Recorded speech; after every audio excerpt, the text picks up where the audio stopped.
I'm gonna kick it off and then turn it over to Casey, and I know Sterling has a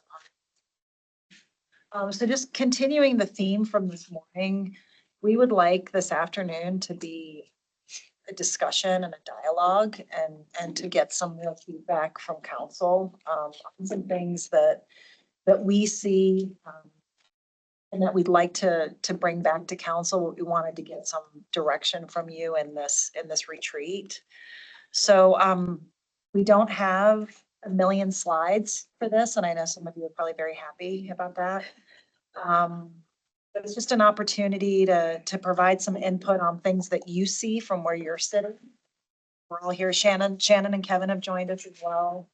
But I just would like all of us to participate in this discussion. So Stacy, with that, is everybody okay if I stay here? Okay. Actually, I think you need to sit right here. Like, you know, a podium or. Sit on the desk like Mike did. You can just sit in the middle. Send you outside. You know, figure we're just a little more informal here. So, okay. Well, thank you, Joanne. Like she said, I really am hoping that this can be just really conversational, and I don't want to talk for a whole lot. I've put some points up here that we'll hit on, and hopefully that will get the juices flowing. But to kind of kick things off, I wanted to give just a real quick overview or reminder of the council rules of procedure. So by charter, the council is required to establish their own rules. So that is what has brought about the overall rules of procedure. And what these do is they ultimately govern your operations. They lay out meeting protocols, how you want to see your meetings. And we do update them periodically as you guys see fit, as the council sees fit. I had to throw it in there. You guys all morning. And then he corrects himself. I mean, council. The Sorry. council. And then sometimes we'll bring forward updates from a staff perspective if something changed, you know, legally, or if we've been hearing some things. It has been a while since these procedures have been updated, so which is also kind of part of discussion. Casey, when was the last time they were updated? Has it been years? I think it was before I was on council. It was like 2 councils ago, so it's been a while. So just again, to touch on some of the things that are covered, we talk about our meeting dates, our times and locations, and how the agenda is structured. We also have our fair process that's laid out within the rules of procedure. And we also talk about, you know, order and decorum, kind of what's expected of council, what's expected of staff, as well as the public. We've got some, you know, information there on the rules that we've set for participation by the public. There's some mention or some guidance, if you will, on common motions and amendments to help you if you know, when you're trying to formulate a motion, especially if it's different than, you know, I just move to approve or move to read. We've got a few in there that tend to creep up every so often to help you with those. And we also detail our citizen petition process, you all are familiar with. When I just looked up here, it looks like 2021. So to kind of move us into our discussion, some of the things that have come up in conversations with staff is, we'll start just with this review of the draft agenda. So we've been looking at our agenda and kind of how our meetings are run. And at work sessions, we have a view of the draft agenda for the next week. And I think what you all have probably seen more often than not, is there very rarely are comments there.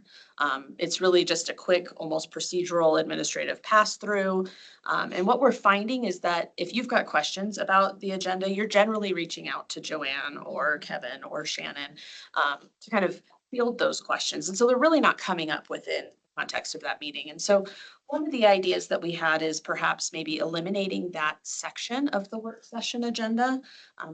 With the understanding that, you know, if you have questions, you can certainly bring those up to the team. And then it would also, I think, during the to from portion of the agenda, if there were some bigger things that wanted to be mentioned, that would also be an appropriate place to do that. Another thing that's come up, and I kind of want to go through these and then I'll open the floor and you guys can discuss. Another thing that we've talked a bit about is when we allow for public comment. The city council is not required to take public comment on agenda items. We do that and our public loves that, and I don't think that we would ever get away from doing that, right? But there's been a couple of instances where we've received some requests from the public to speak that felt a little awkward for the agenda. For example, a proclamation, is that is that a time that we would accept public comment? And to be candid, where my brain goes with that is, we're recognizing, we're proclaiming something that we feel strongly about. It's a positive time. Opening the floor to the potential of somebody kind of taking away from that recognition could be really awkward.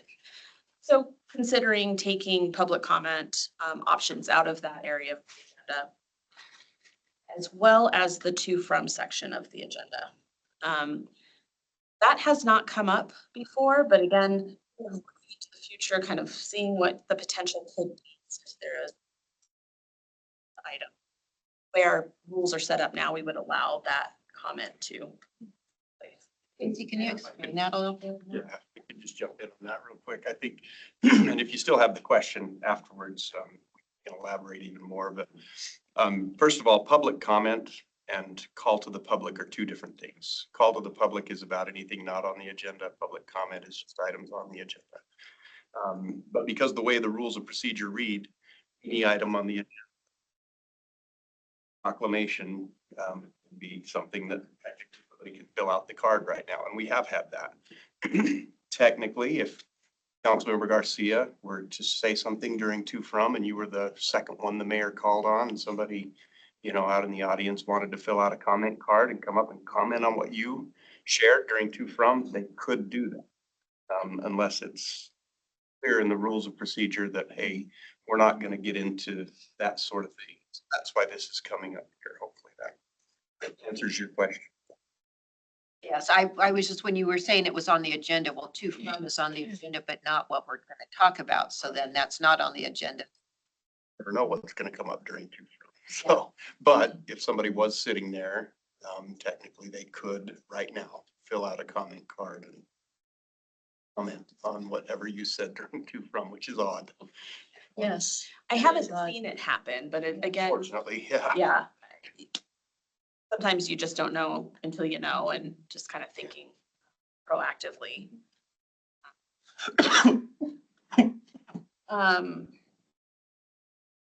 Additionally, we have our to from section of the agenda. Now we've got a bit more discussion on that, but considering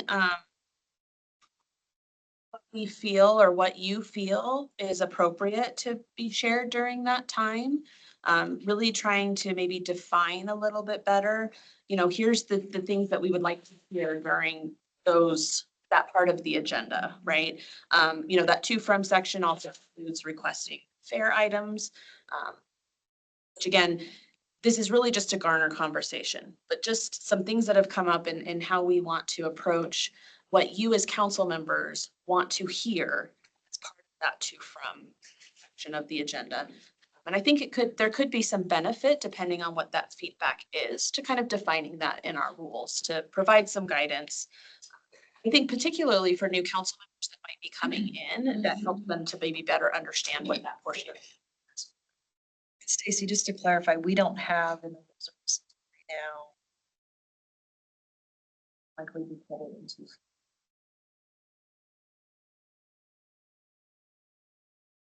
In reality, it's Flagstaff is the first community that I've been in where to from is a recommendation that I've made to other cities that I've represented to eliminate to from, because it can be fertile ground for discussions to start happening without the public being.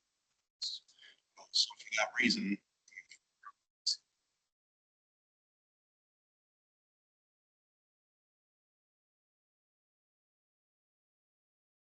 happen on that. It's more of an announcement. I'm gonna be at this time, or support that. If I had my druthers from a legal perspective, I would recommend you not have to. If you're going to have it, that's partly why we're opening it up. What kind of parameters do you want for that?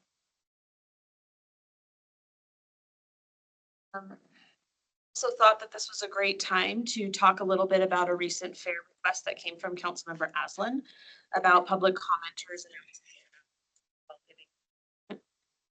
Interestingly enough, section in our rules of procedure that actually ask their city they're speaking, or that they live, right? I had overlooked that before, so it was an interesting find for me. But I also would like to, I think, have a conversation with council, just given your request and seeing where you want to fall. Also knowing, and I think it's an opportunity for us to start important. At least the city lives within. Next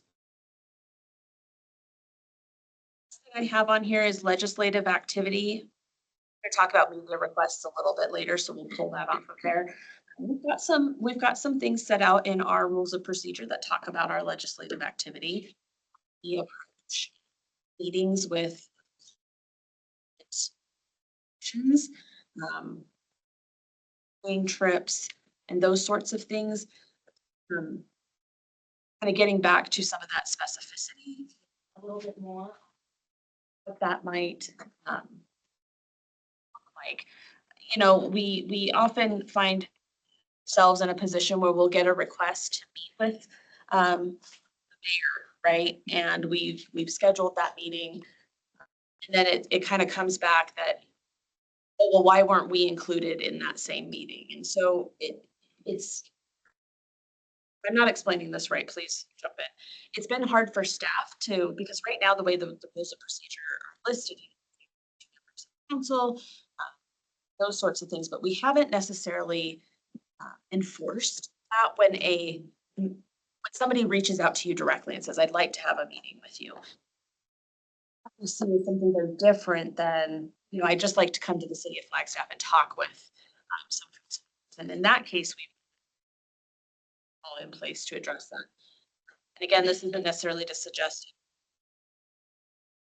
on this, but we need to kind of get thoughts and ideas on how you might like to approach some of these things. And just kind of on that,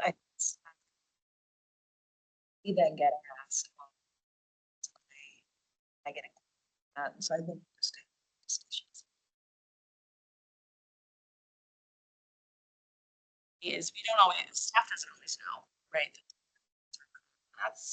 That's okay. You know, we haven't really run into major issues with that, but then if we're approached, you know, the mayor, for example, met with so-and-so and what was that about? And it's didn't quite know that was occurring. So there's that. I'm sure I don't have one more. Nope. I'll stop copying. Guys, kind of. Remember House, if you're not caught up, we're just. Stacy was just describing them to us. Things that we can change or at least discuss. And so this will be on an agenda. Anything we decide to change will be on an agenda where the public will know that we're. So, just a overview, that, yeah, public comment, I didn't even know that was an option for proclamations. Did I until it happened. I was, I was so starved. Yeah. Oh, shoot, yeah. we're looking at me like. And the way the rules read, I was like, oh, dang. And the to from section, it does get confusing because, you know, it's like, are you talking about your liaison reports or, but it is nice to say, we've got this coming up, these meetings.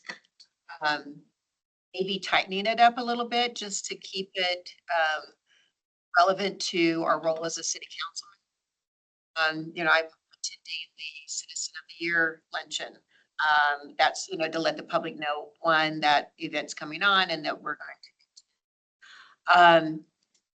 I do think it's important that the public city, and I don't know if it's possible, and I go back to the commenters that we had online and why the mayor then requested in person is I don't appreciate when commenters said, I live in Sedona, I live in Prescott, and it's like, you know, I don't want to hear your opinion because you're not a city resident. And I don't know if that's something we can regulate or not. And they can always lie once they find out that they have to sell the city. But you know, sometimes in the big discussions, when there's a big crowd and you get people from all over to make comments, and really, in my thought is that it should be our citizens that are being impacted by our decision to make those comments and not their backup crew from other areas. That's just me. The meetings, I know, I copy Tiffany when someone's asked to meet with me. I responded and said I've included administrative assistant on this email. She'll schedule it for you, blah, blah, blah. So then Tiffany is at least aware of things that are being said. And I don't know with the legislative activity, what else you mean by that? Like if Senator Tathaly comes up and wants to just meet with the mayor, you know, you know, that's, you know, she would say council. Bob comes up and meets with us individually or in groups of two, so I'm not sure where that concern is. The media request, no, you didn't quite go over it yet, but this just came up yesterday at our CJCC when we were talking about how do we prepare as like if ice came up, because that's on top of mind for most people. And that did remind me, because I get asked to be on the radio, I've been asked to get on TV. It's my, you know, I'm not representing the council, but I am a council member, and that's why they asked me. And I don't feel that I'm sensitive to that, but that conversation yesterday made me go back to my days of being in banking, a bank robbery. And then there's different. This is who makes those comments, and else defer to the person or the city. So it's not black, for me, it's not black and white. I don't think that, and I think it would be a reverse disadvantage for us not to be able to speak to the media when we've got people running for office. They can be on the radio and be on TV and be interviewed by the newspaper. But when there's a serious event that now we're speaking on our response or what we know about it, then I do support having some rules of no comment. I mean, that was what was drilled into our heads at the bank, you know, unless you're the bank manager or depending on if we had a murder, you know, you refer to then our corporate office. So it seems like that makes sense on that level, but not just, you know, how did you, you know, what are your comments on voting, you know, on trash pickup or clock cameras or whatever. That's, you know, I think that's still within our privilege to be able to share our thoughts on that. That's just kind of the overview of all those things. So there'll be more comments. I would like to give a little background on the rule 11.07 was added, I think it was in 2021 when it was last updated. Meetings of the state delegation.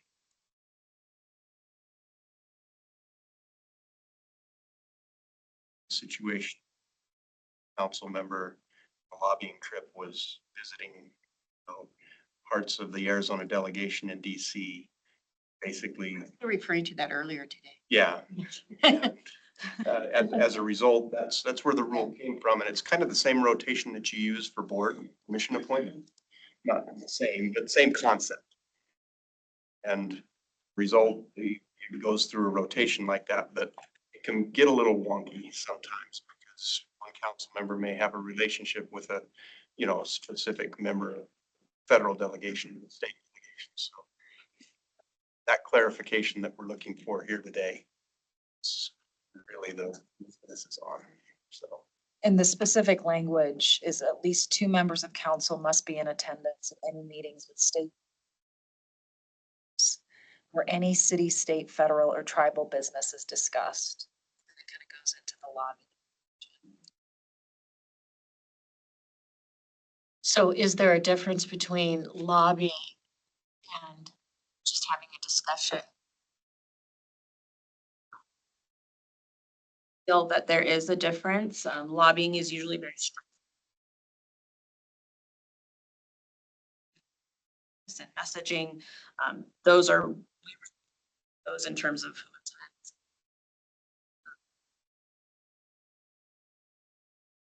It's me.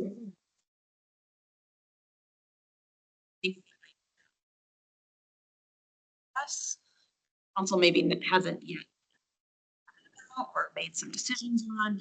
I don't see the lobbying meetings quite needing further specificity. It's more the meetings that are.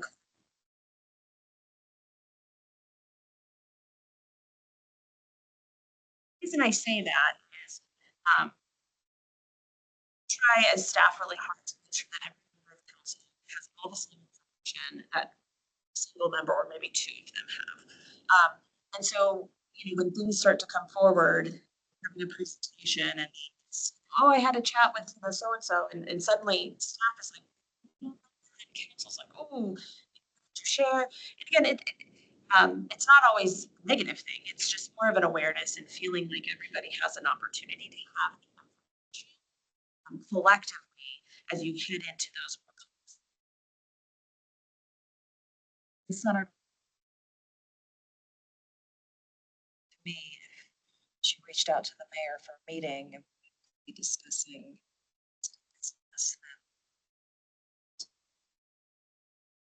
Meeting.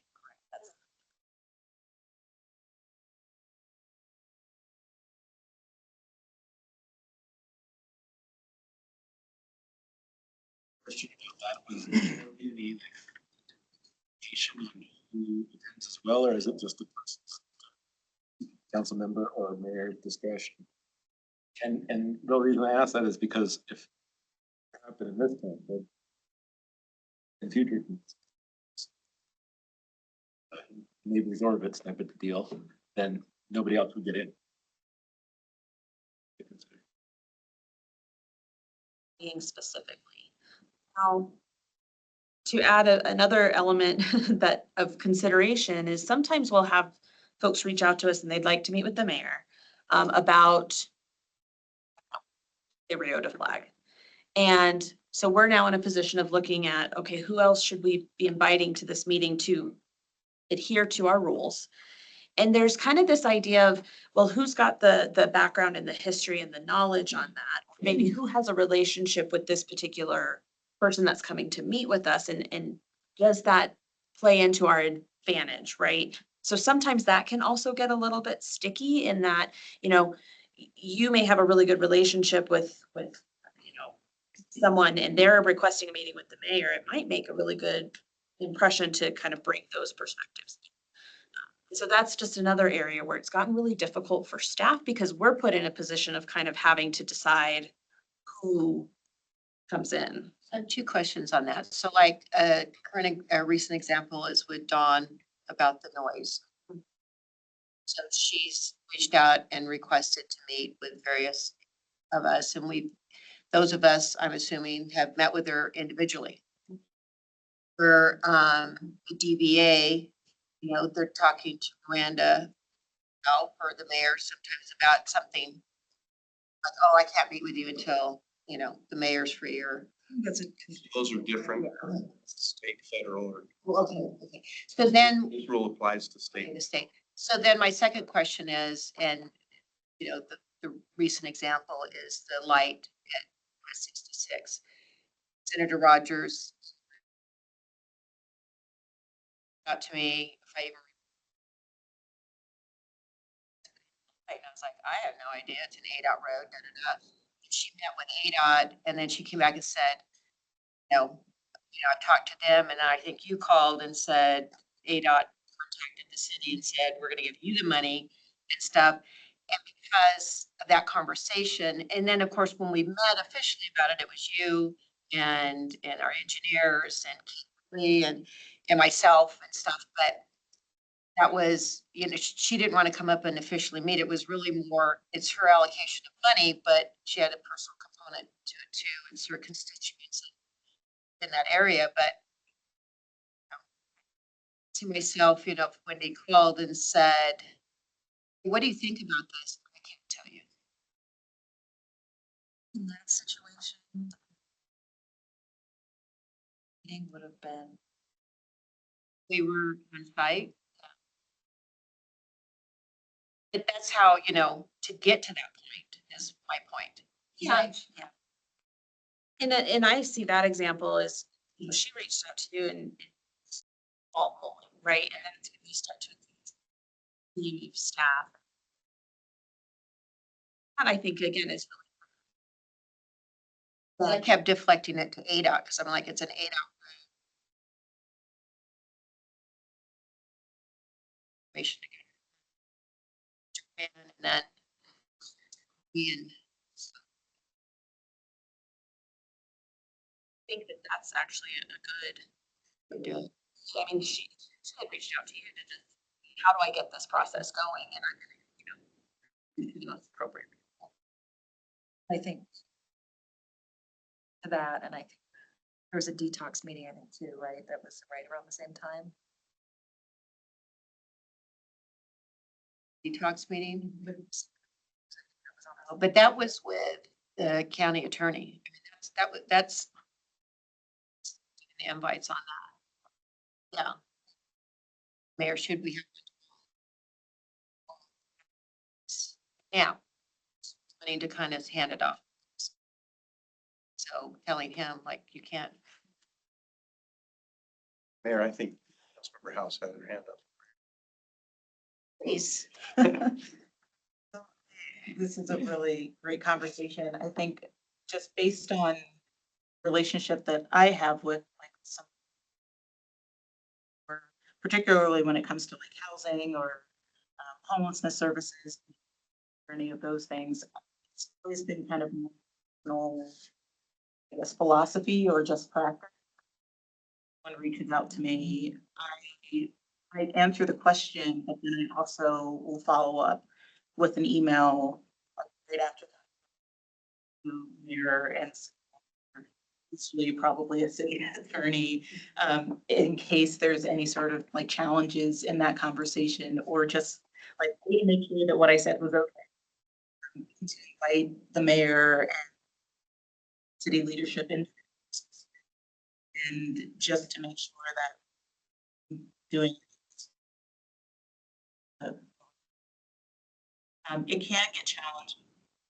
Someone with that personal relationship, just I have a housing advocacy agency where I've worked with the head group for years. And so he'll every once in a while reach out and say, I want to pick your brain on this. Can I talk to you confidentially? It's like, you can pick my brain, but I'm not giving you anything confidentially. Like, I'm not keeping this. So, or from the team, especially if what you're asking is something that maybe the city's. I want to be able to keep. With him, I'll usually say, maybe we should stop, like whatever you're sharing, because I want to run this past the mayor, or past our leadership team and our lobbyists. Team to see who would stand on this or response we can give. But I am happy to help set up that if you want to run this by the mayor. So it's always for me just that we conversation, even if it is or that I'm not putting of your place or anything weird. Because it can be yes. Follow up. Here you are on the invite on tomorrow's meeting. He has been putting you on there. I just didn't remember. You haven't accepted it yet, but. See that. So Yes. is this with Senator Rogers, though? No. No. Well, you mentioned detox. I know you mentioned with.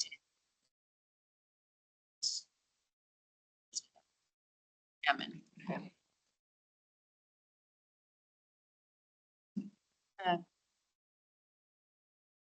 Talk about this a little bit. I too, especially currently, maybe feel like there's what's going on that it would be nice if you all either knew about it or maybe it was a newsletter, but it's hard to have that when our conversations you or Joanne doesn't know about like the light. I'm gonna use that as an example. I'm not picking, but I'm the chair of Metro Plan. You know, Kate was out there and I'm seeing this on Facebook. I'm not even seeing it. And I'm the chair of Metro. No. So it gets I awkward. didn't know she was. It gets awkward, I think, when you have those relationships, and I think it's great to have those relationships. But I do think it is important to loop in Joanne and the mayor when things like this or the detox center or what have you are happening, because it might be something that Joanne wants to let us all know about so that we're kind of all in the know. She arranged the light. I get your. And then also with the rotation, I have been blindsided a couple of times. Well, I've been on the Rio since I got elected. Why was I not in that meeting? And I think it's okay. However, I trust that you all are doing it for a reason, having certain people on the meeting. But I do think having communication, especially with someone I'm very aware of what's going on. If I'm not in on the meeting, I might have something I did. Is it something I said? Is it, and maybe just letting me know or being okay if I come to you saying, hey, I'm just curious. Why was I? I think those are my.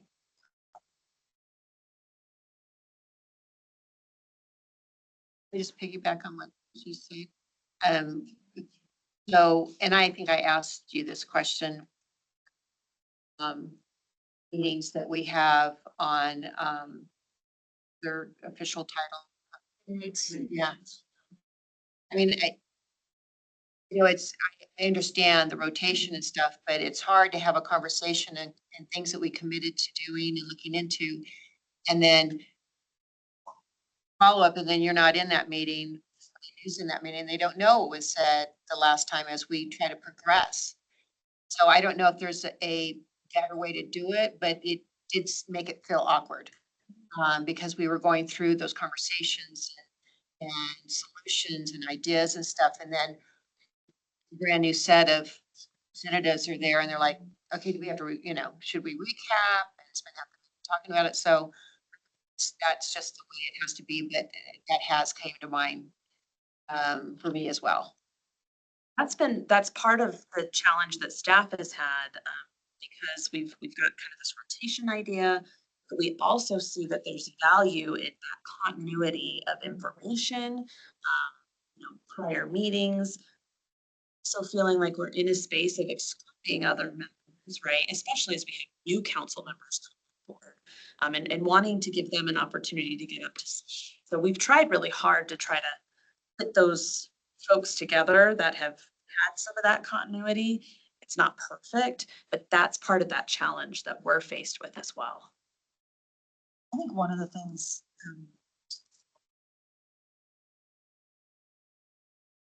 we may want to look at some kind of issues. Like we do. It's hard for staff. Sure.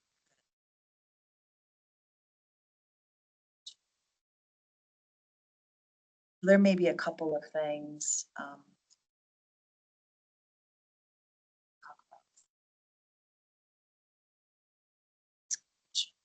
Human Rights Commission is one of Those were the best. That's true, because the meeting that came up and they were talking back with the stakeholders and stuff, and it's like, how do we get here, right? Just for the background history. It's Rule 1107 that was added, maybe fits well for lobbying trips. So, ending meetings. Yeah.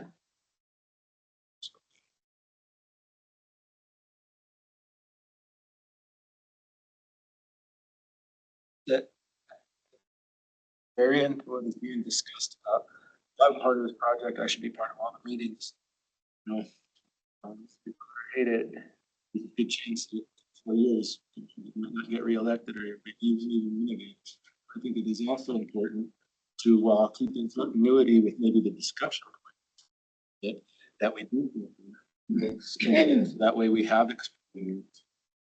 That's a way that I learned from the audience, but it's not correct. You know, it's all my perception. It's not the way it was that there was even distribution for equity discussion and new thoughts too, whether you knew the background or not. I think a lot of we can keep true to ourselves when we also let go. And then also build up relationships. So maybe issue that you were strong in and you really felt you should have been there. Now you have the opportunity to possibly meet with that council person, and you both learn from each other what happened at the meeting and what you can do moving forward. And then whenever we're done talking about that line, I'll go through these. It's really brief. Did you have something else? You just took a breath. I just took a.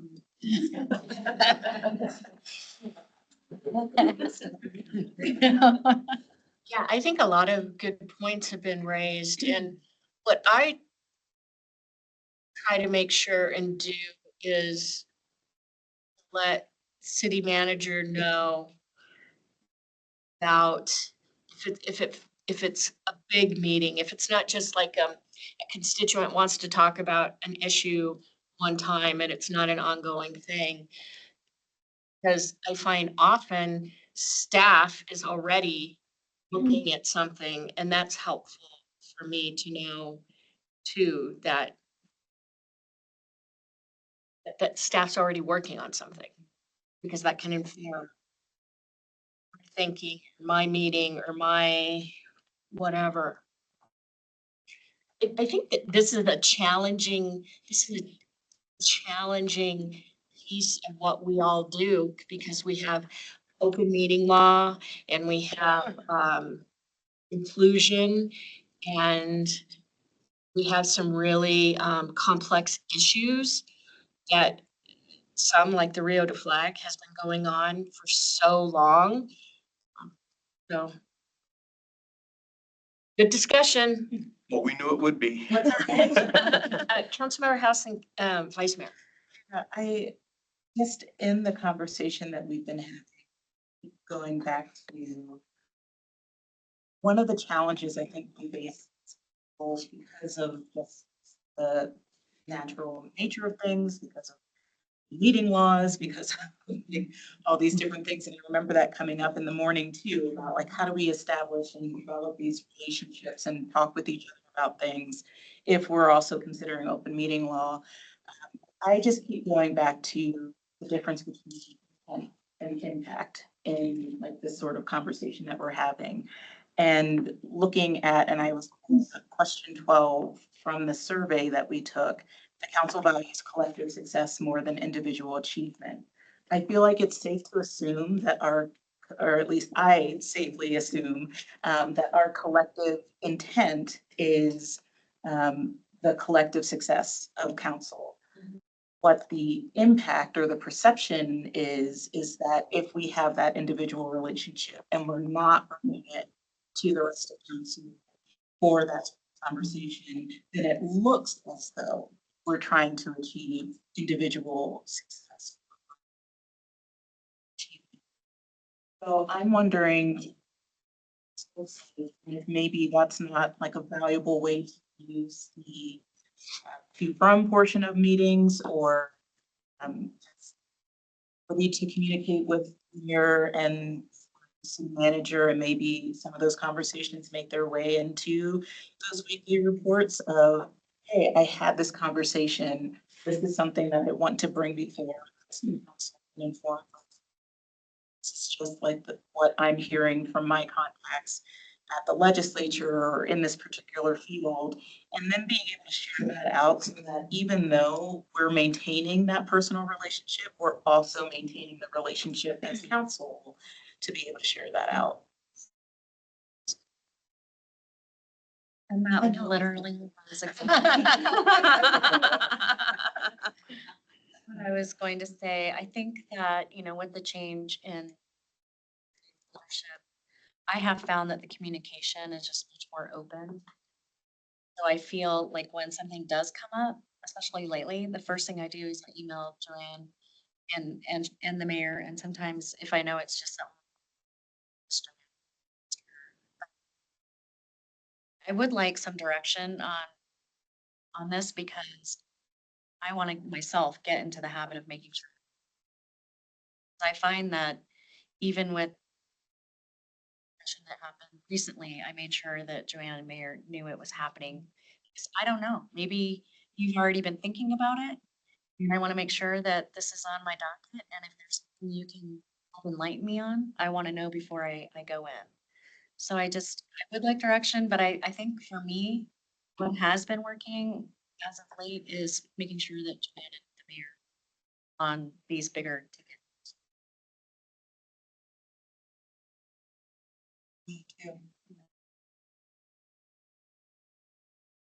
And Mayor, I wanted to possibly take that one step further, exactly concise to what Councilmember House and Vice Mayor Wheat said, is just to somehow establish the thing of the new council training, because you know, we're talking council been here for some time now, and we're just establishing this. I'm learning a lot in this moment that would have been more helpful if I would have known a year ago. I would have felt more comfortable and been more impactful. It's just so when we're talking about these ideas, beyond talking about them, write them down, have it part of the new council discussion. I agree. It's just a quick point on that is a lot of it depends on who's in the city manager's chair. And I'm not to say anything bad about Greg, but conversations were a little more closed with city manager Plimpton, and that's just the way it was. I think as Mayor Sweet has touched on that, and I think these conversations that we're having right now, this meeting in and of itself is see that as part of. I really do appreciate Some of it was guesswork. Yeah. Like, well, I think that I should do this. And I appreciate this dialogue for us to come to a consensus. I think what's being asked here is for us to come to a decision, not be told what to do. Because you know, I know with the discussions that I've had, the noise ordinance conversation, they bring Vice Mayor into it, but I talked to Sterling about it in our 101. I talked to you about it, but you know, so we're all doing a little piece of informing and making sure, because this is not on the agenda, but this is something.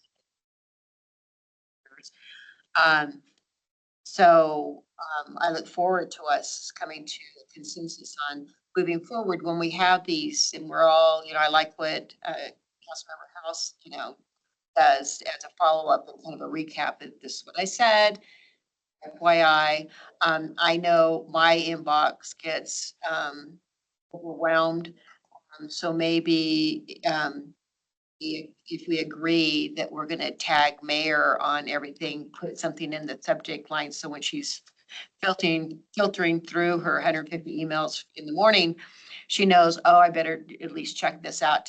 It might be something that, you know, I need to know about or something. So those are just some ideas and observations.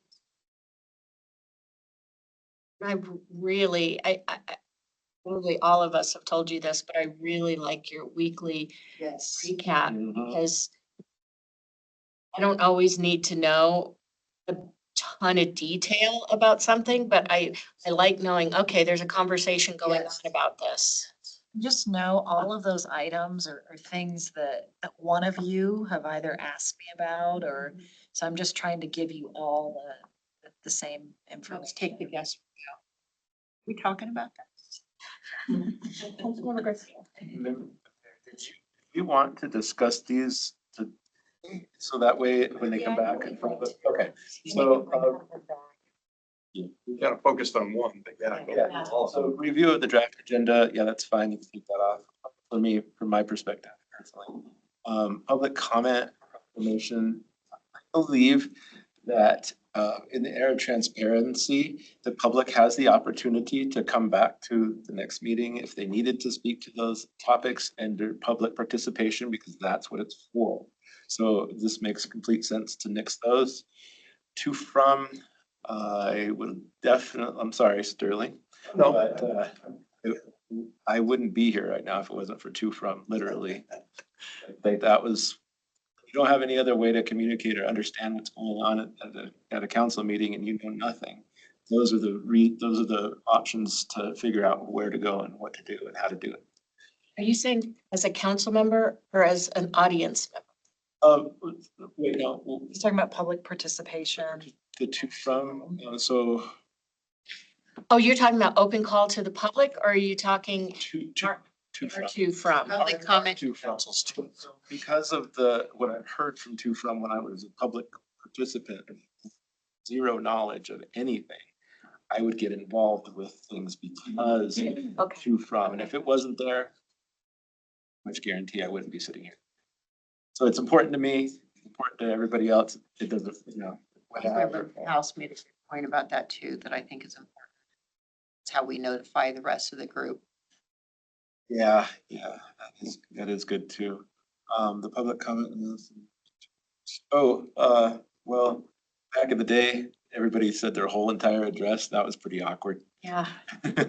And so I'm neither here nor there. One difference that I have from Councilmember Matthews is I do agree with you that it's taxing to have folks that don't live in our community, but I also don't want to shut the door on people that live right outside of our community because I believe they have a significant impact on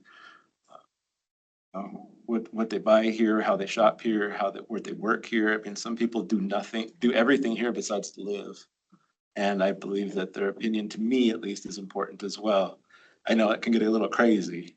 I mean, that's true, like Parks and Donny Park and, Yes, but yes. not Phoenix, I mean, California, yeah, I don't like that, Sedona. but it would be nice to know when those folks are here too. You know, by announcing Yeah. what city they're from. So that's cool with me.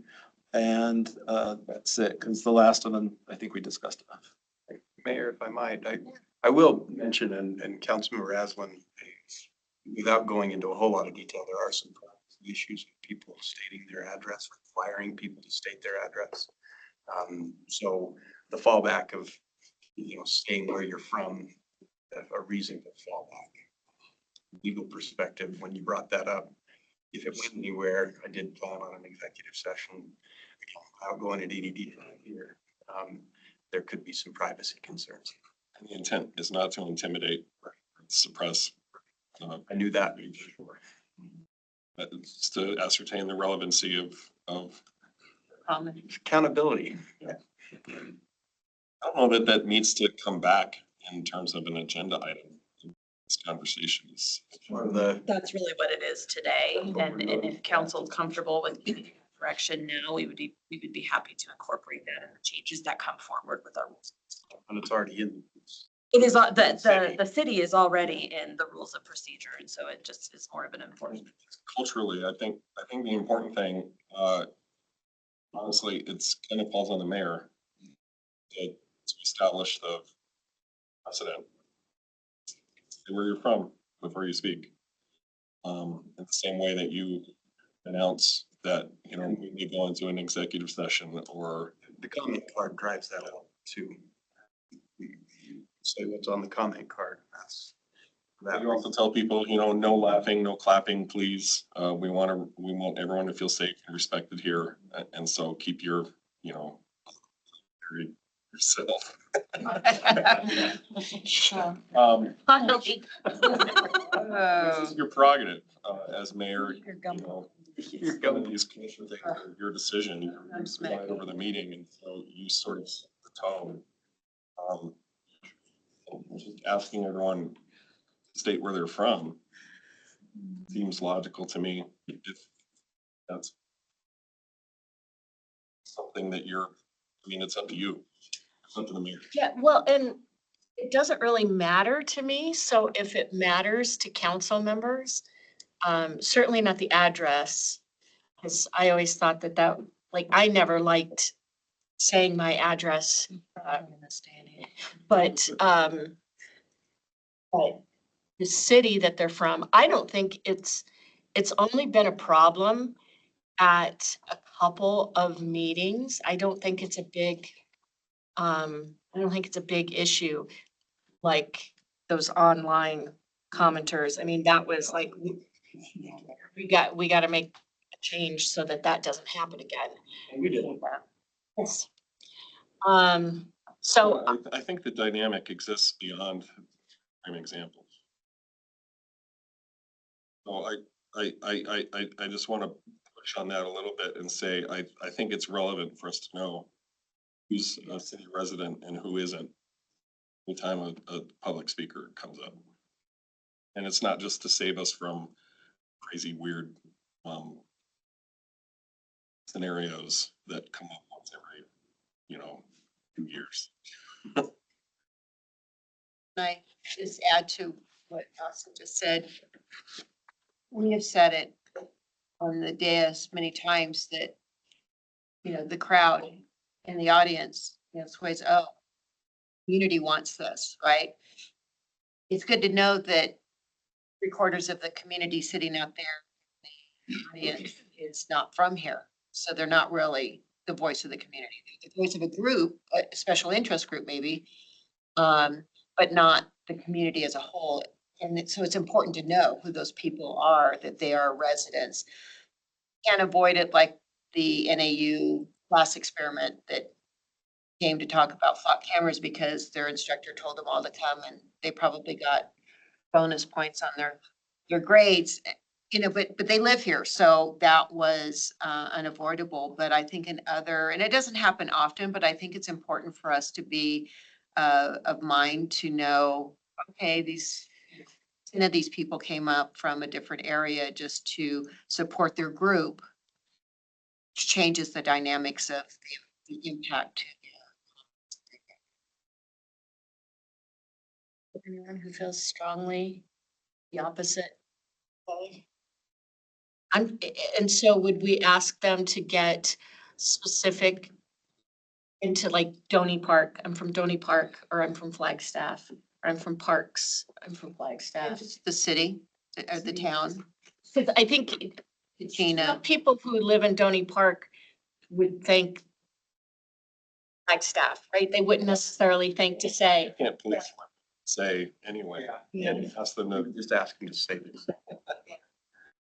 Yeah, if it's Kachina Park, Stony Park, it's like, yeah, you do all your business in town, so you are impacted by our. Had a lot of folks in the pickleball discussion that mentioned they were from, and they voluntarily did.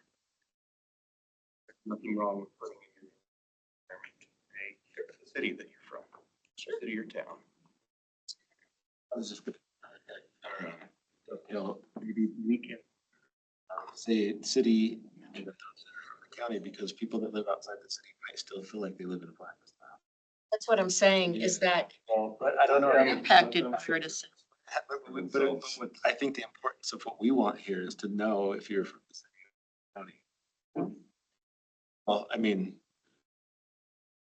at least that's one thing that I would care about. I mean, I would also care if they were from New Zealand, but city and county, I think, makes sense as well. Something to think about.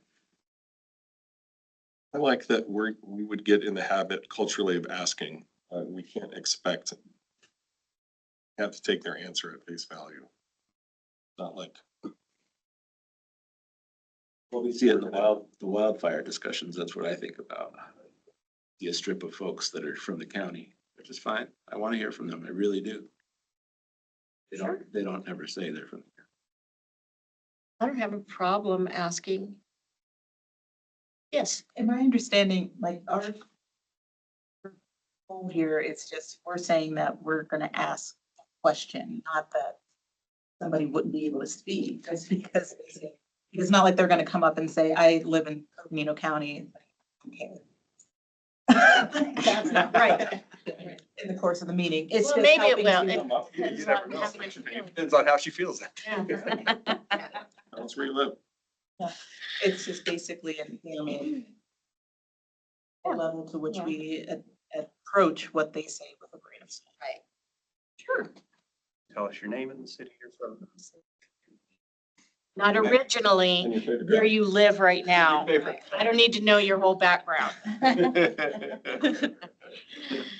We'll see how it works. But And then, the thing you want the most rid this world of. Part of the ice. There.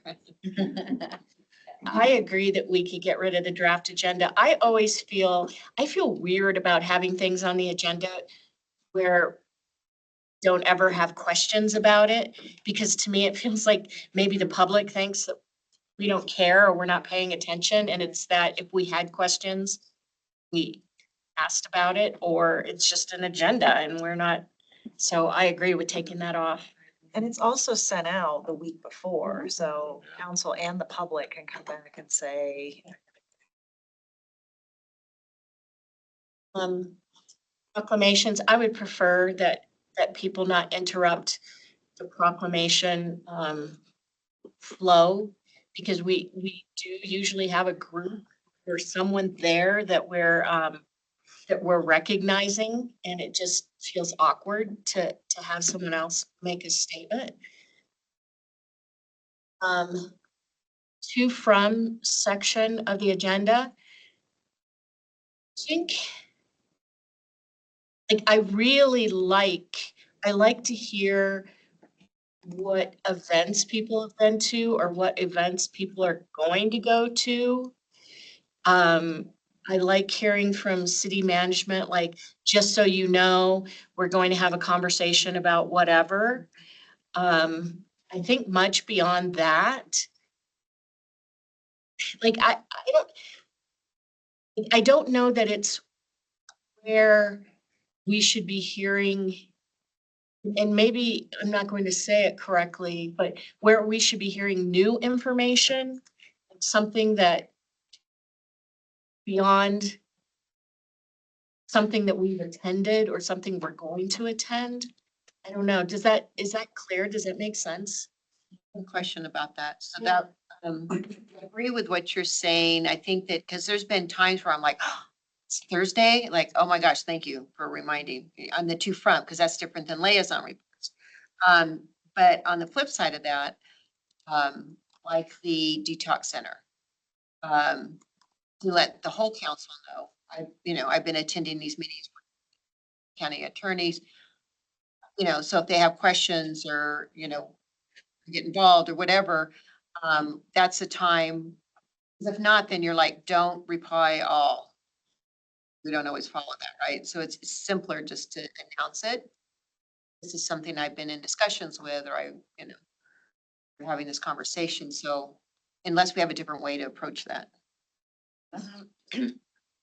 Great suggestion. I'll put Yeah, Kevin Kevin. notes here. He whispered it to me, but I'm like, it's a good idea. Okay.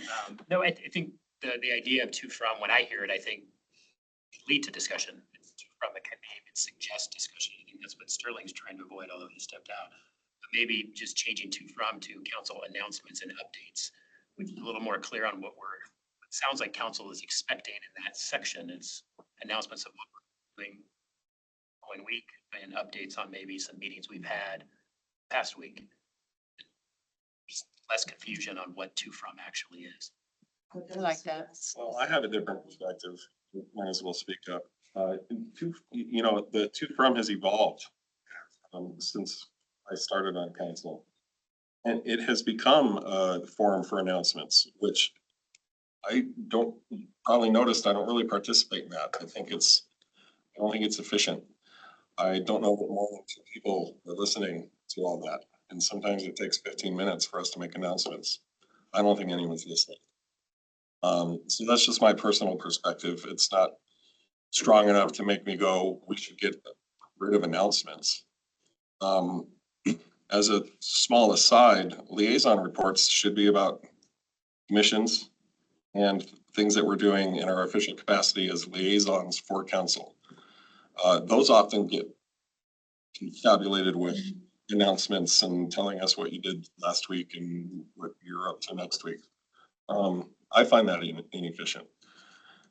My biggest concern is I want to make sure there is a place on the agenda during a council meeting for a council member to speak their mind for something that's not agendized, and for an ability to make public in a public meeting legally information that shouldn't be shared with reply all or an email.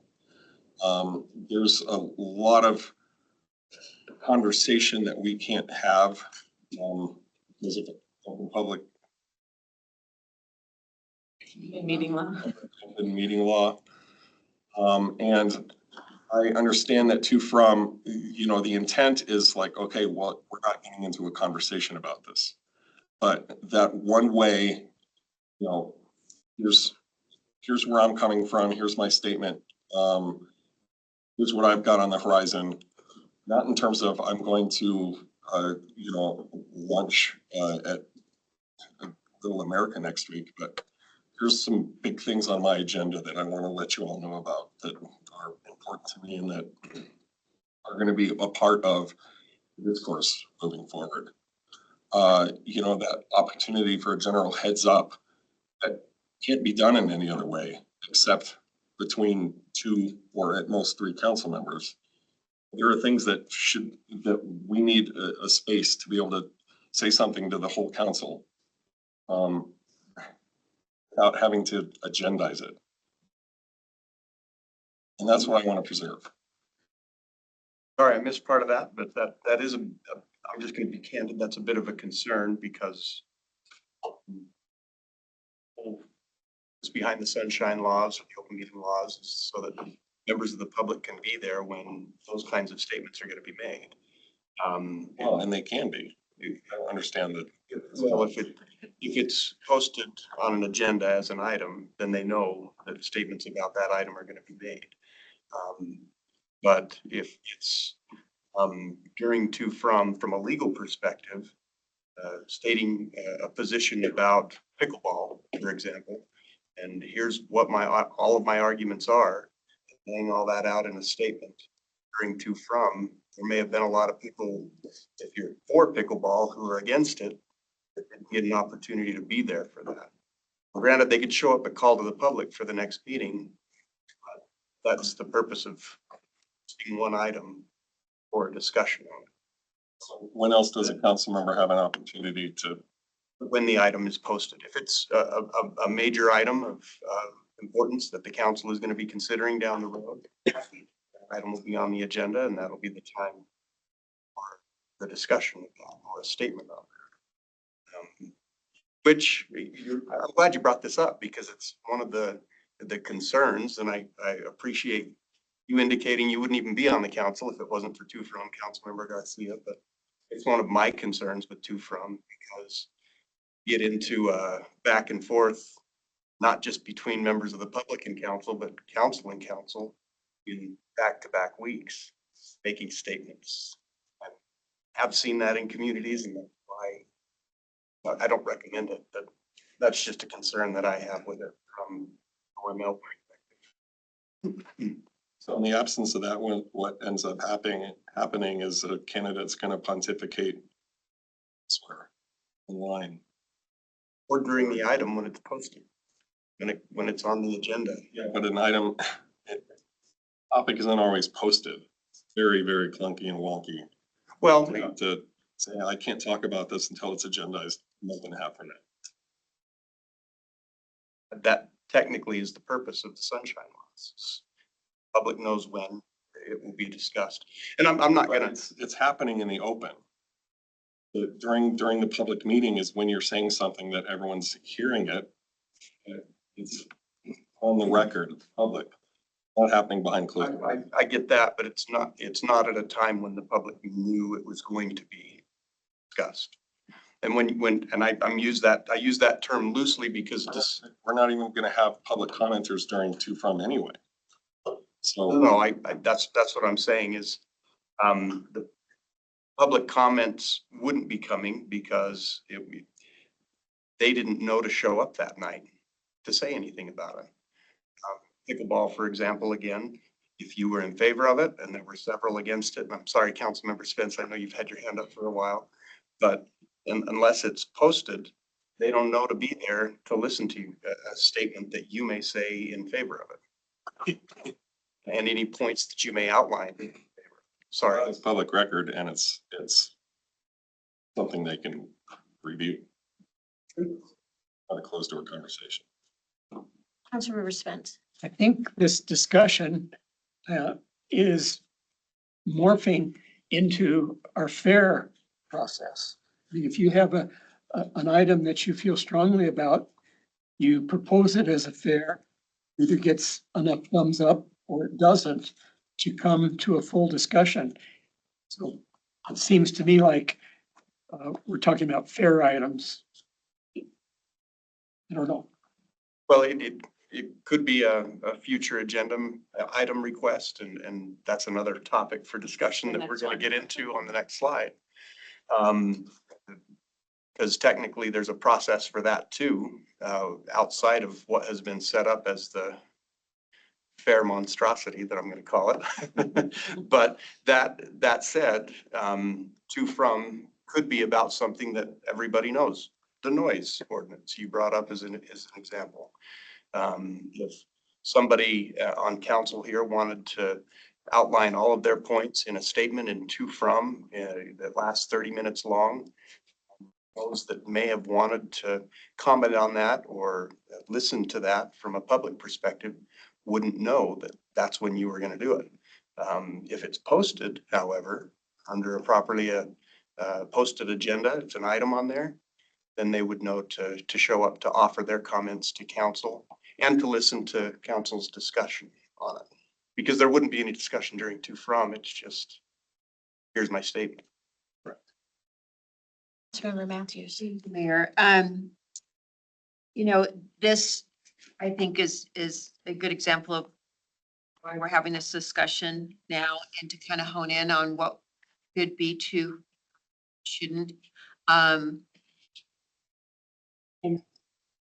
I don't think it should be commentary, things on our mind. It should be to from should be what's happening as our position as city council member. You know, we have this event coming up on Saturday, you know, I'm going to be attending. This is this is something blah, blah, blah. Like, you know, I'm meeting with the county attorney on a detox and stuff and keep it focused to city business. And not just have that platform to speak our mind about. We could go down a whole list of things that are heavy on our minds, but are out of the wheelhouse of what we have control on the city. So I would like, you know, a to from, and then I guess we'll get into the fear item, but, you know, just kind of making announcements of, you know, this is, you know, I've met with this person, we've been talking about this meeting, this, that, and this, and not give it that platform to talk about issues that need a more robust public interaction or things that are not relevant to city business. Councilmember Garcia. I just wanted to make sure I'm clear, Aslin.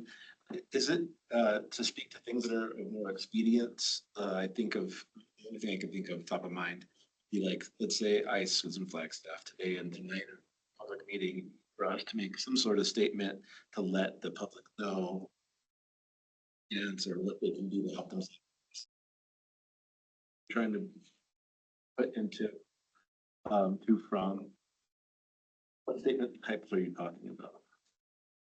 When does a council member have an opportunity to speak their mind, About what though? about whatever they want to. I don't think we should abuse the privilege of our position. Anyone does abuse that.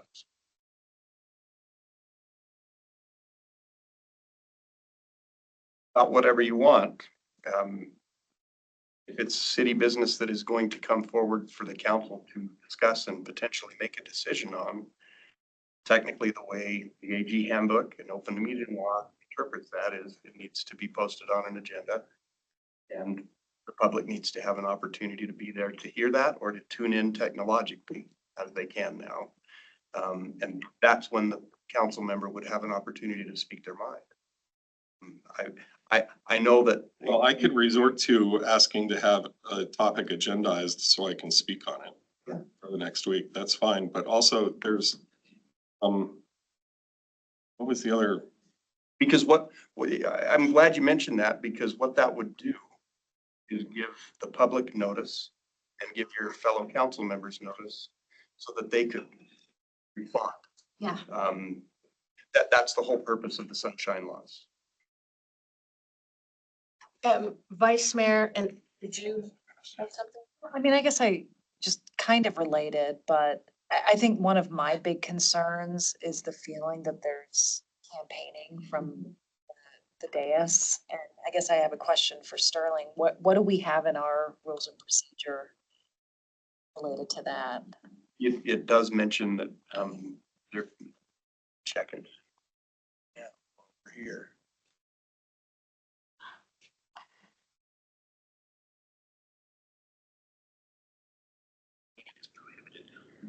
I think it's under, what, 103?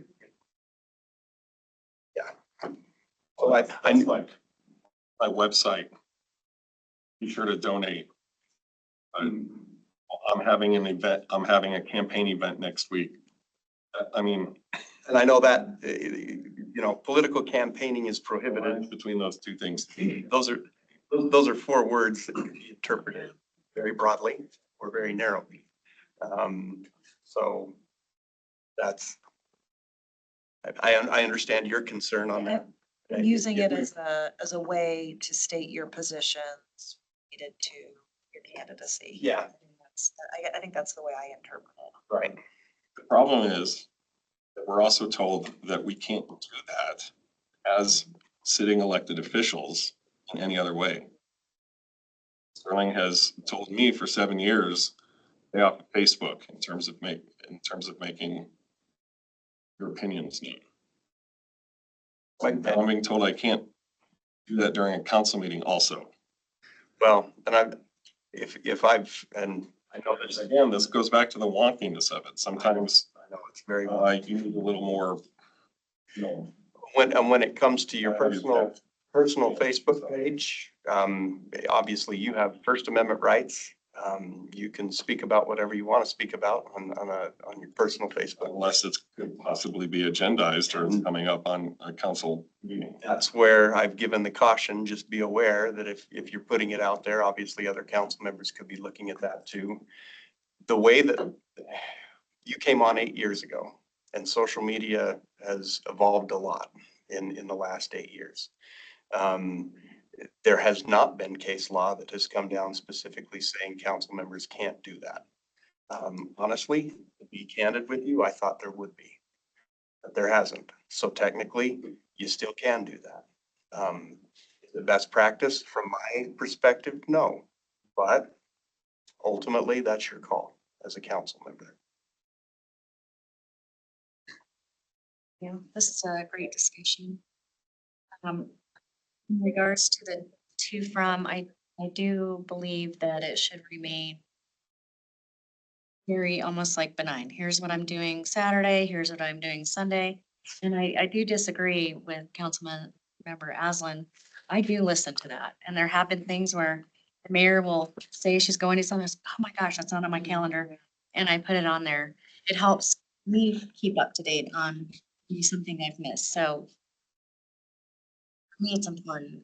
I don't think it is the time to have a dialogue. If we want that as a council person, if it's not coming up on an agenda, which I have done, I have requested, can we please put this item on a future agenda Discussion. to have a discussion? And it has come on the agenda. So that's where I think it's. Matthews? And just to add to this discussion, and this is great, I'm glad we're having this. You know, when we talk about things that to not like campaigning, candidates do not have the same platform that we have. So even if we're not asking for, go to my website for more information or donate stuff, when we're able to on the dais, and it's a privilege to be there to talk about things either that are in your campaign or about national or global events. You know, I think that we should restrict it to that, to just city business and where we're going. How I understand our restriction is, like, I have a Facebook page, Lori Matthews, for Flagstaff campaign page, or on my personal page. I can't use my official Facebook page for making comments and commentary on something that would come up on agenda. Is that pretty clear? That would be best practice, right? That's where that's how I would. On your personal page, that would be your call. Again, it's hard to take that council member hat off. I've been pretty conservative on this and the courts have not done anything about it. So honestly, if you wanted to campaign on your personal pages, by all means. Don't let me stand in your way. I just know that ultimately there could be some. But I am what Councilmember said, having commentary, discussion instead of an announcement on things that are weighing heavy on your mind and stuff. Just, I think that's abusing the privilege that we have an audience that other people don't have. And it's not, you know, we have a lot of things we could talk about, but we're here to serve the community. And so I think that we could narrow it to being community events, announcements, projects that are being worked on, you know, meetings and events that we're going to just let the community know and each other know. So that would be my vote. Sorry, go ahead. Oh, no, I was just gonna say, I think I understand where Councilmember Aslan is coming from with this. I think the challenge that I have with it is because of the nature of to from, unless we called it something else, it's not an opportunity for dialogue. So then it just kind of becomes a moment where I'm just exerting that privilege to just kind of talk at you for however long I would go on about a topic. And I don't know how effective that is either. I'm wondering though, like what the answer is to kind of that predicament of we don't necessarily have the opportunity to share out unless I stepped down from the dais and submitted a public comment card to say, I want to talk about this, and that gives you actually almost more time because usually trying to keep public or to from my mind, it's like, oh, I want to talk for a minute. If I submitted a public comment card, I could talk. But like that seems to be the only other recourse, and I don't know. So like what that, like I try not to take that snowball approach to things, but I'm just thinking, like I do that and then somebody wants to respond to me, so they go down and submit a card and like all of that sort of thing. So, you reminded me of the thing that's, we need to go trying to figure out what I wanted to mention. Yeah, so that's the alternative. And, you know, Councilmember, McCarthy used to do this on occasion. And I found that clunky and unprofessional. I think it was beneath his office. Have to get off the dais and go down there and go around and talk to us with his back to the citizenry and given 59 seconds to remind. I don't think that's appropriate at all. You asked, so what is the answer? What's the alternative? I think part of it was just given. We or have a policy change afoot that allows for freedom of expression and ideas and articulation of policies and platforms on our own time, which was absent. Yes. Meaning through like social media? So, yeah, I could visit that real quick. I'll use Coffee with Coral as an example. Coral Evans could show up with Coffee for Coral and say whatever she wanted. Didn't have anything to do with what open meeting law was. She could talk about her position on anything and everything. And any of the council members could show up. I'll use Coffee for Coral as absolutely. Not that we would be posting that as a potential meeting, but absolutely. What's that? You have to be careful with that. You know, if you showed up and there were already 3 of them there. I got you. I'm not saying you have to, but it That clarifies what you said, which was anybody can show up to Coffee for Coral. Yeah, thank you. but again, if can't stop you and the law can't stop you from all 7 of you showing up to Coffee for Coral or baking with Becky. Whatever you want to call it. And technically. With that. There you go. But the point is, if you all start discussing things at Talkies with Daggett, then that could be an issue. It would be an issue if you start discussing city business. Care that we take for open meeting law, purposes is just to make sure that everything that you do moves forward without anybody being able to call it into question. That's all. You all have had issues with that. I apologize, and I can definitely revisit that with you. But again, social media is no different than Coffee with Daggett, whatever you want. That's a platform that you can use. By all means, courts haven't done anything about it, so I'm just cautious. So can we? I'm actually gonna. Yeah, I was gonna say, I mean, I think maybe circle back, maybe the 4 of us on this issue and come back. Yep. Just on some recommendations on what to cover and to from. Yeah. With that language. I think one thing I haven't heard from this group is public comment or open call to the public on to from. I think think I I have have heard heard that would not be. Okay, so we're okay with that. Okay, great. And proclamations. Taking it off. Well, there is another time during a council meeting when there can't be a back and forth. And that's during public comment. The open call to the public. Open call to the public, thank you. And that's a prohibition under state law. And the to from, I mean, what we want is to be able to have conversations, right? So, It's not no, supposed to no, be- not during to from, not during.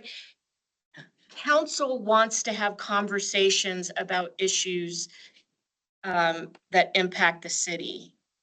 And so rather than use to from to give your opinion about something, I mean, if it's something that's important enough, we should schedule it on an agenda so that we can have discussion about it. And that goes back to what we were talking about before. If you have something that you want to make a statement on this, make sure the public knows where I'm at. Ask the manager to put it on. Well, I think that suffices. I think that answers the problem, and it provides a different space for something that's clearly valuable and needed and sparingly used in council meetings. I'm first to admit, I've used to from a few times to make statements. I'm not the only one who has done that. Maybe recently I am. But that was the appropriate place to do things. And so that's where I was able to use it.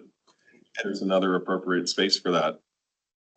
Just let me know what the deadline is for getting something on the agenda and how easy it is to slip something in there. Which gets me to another concern that I have, which is the length of our council meetings. And how you're gonna manage the agenda load anyway. And this is a I don't think this is a big problem that we're solving here. But it's worth having a understood policy between everybody. I think that's fine. It's totally reasonable.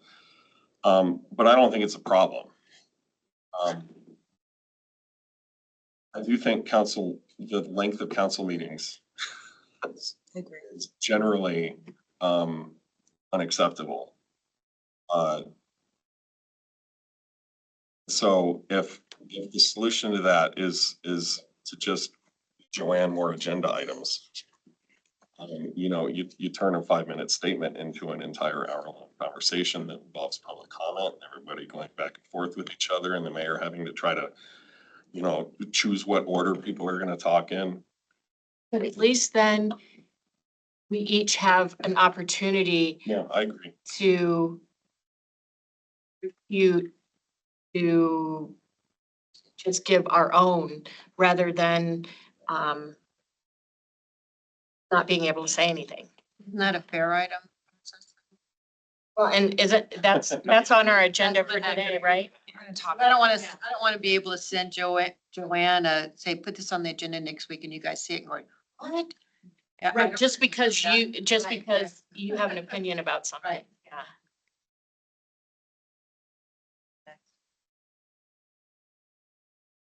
Thank you for the discussion. We've got some good notes and And I think we have also some suggested, John,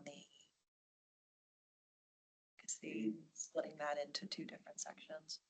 And has some suggestions. Oh, not too far. Okay. I think you all are very familiar with the FAIR process. Requested during 2 forum, placed on a future agenda. At that time, we're looking to council to say, yes, we're interested in moving this forward to have a bigger discussion. Right now, that's the requester and 2 others, so 3 that would support that. And then if it is supported, we get it into a queue to come back to council for a presentation. So that's just a quick high-level review of the process. Where I'd like to have some discussion is, we've identified, and I think all of us have experienced this, it being a bit of a disjointed process, format, if you will. And we also have found times where there's some duplication happening. So we'll get a FAIR request, and staff is already working on the issue, right? And it kind of crimps up the timing, right? Because staff's not ready to bring that forward yet, but we're getting that request from a future agenda item. So that's been a bit of a challenge as well. And then, of course, the timing. We all have experienced this. It's really frustrating for my office. You've requested something and it takes a while for it to come back. And there's a lot of different reasons for that. Meeting length and where it fits, the staff time that's going into preparing for those discussions. In addition to the work that they're already doing, going back to that duplication of efforts, they may already be working on something. It's just not quite ready yet. It's coming. It's not ready yet. So we'd like to kind of talk through, we've got some ideas on how we might be able to improve this process. I know we've talked about this a lot and trying to find that perfect happy medium. I will just to kick off the discussion, one of the ideas that Joanne and I have discussed is, and this kind of goes back to the last conversation we were having, is if you have something that you want to bring forward to an agenda item, probably the suggestion would be to filter that through Joanne. She is responsible for setting the agenda. And then she can kind of work through that process of, is this something staff's already working on? Is this something that, I don't want to speak for you, but, should go on the agenda right away? Is this something that maybe more can have she can discuss with folks on one-on-ones? But to kind of cut out this really formal and rigid kind of process, if you will. Again, just a suggestion to get the conversation started. But I know that this is a tough issue for all of us and how to navigate it. And then just kind of the next step of that is if you come to me with an agenda item and I think it's going to be something that may not be supported by the rest of council, then that's when that triggers the actual formal process of in a council meeting. And I think that was kind of the original intent when this language was put in place, but I think what I would like to do is work with all of you to get your agenda items on the calendar. And I mean, I would like to try that for a while instead of doing in the to from and triggering the fair process. And we have to put it on the list and track it because we are, it's a lot to manage. And I think some of them have fallen through the cracks. Stacy and I are trying to find some of them. We found pickleball this week, Councilmember Spence, as you know. So there, I think this could be a better process moving forward. So one dynamic in there that the ghost of Jim McCarthy, I'll conjure him up. One of his big concerns was that fair item that other council members agreed to hear. The person who brought it forward goes up to city manager and say, you know what, I rescinded, I don't want to talk about it.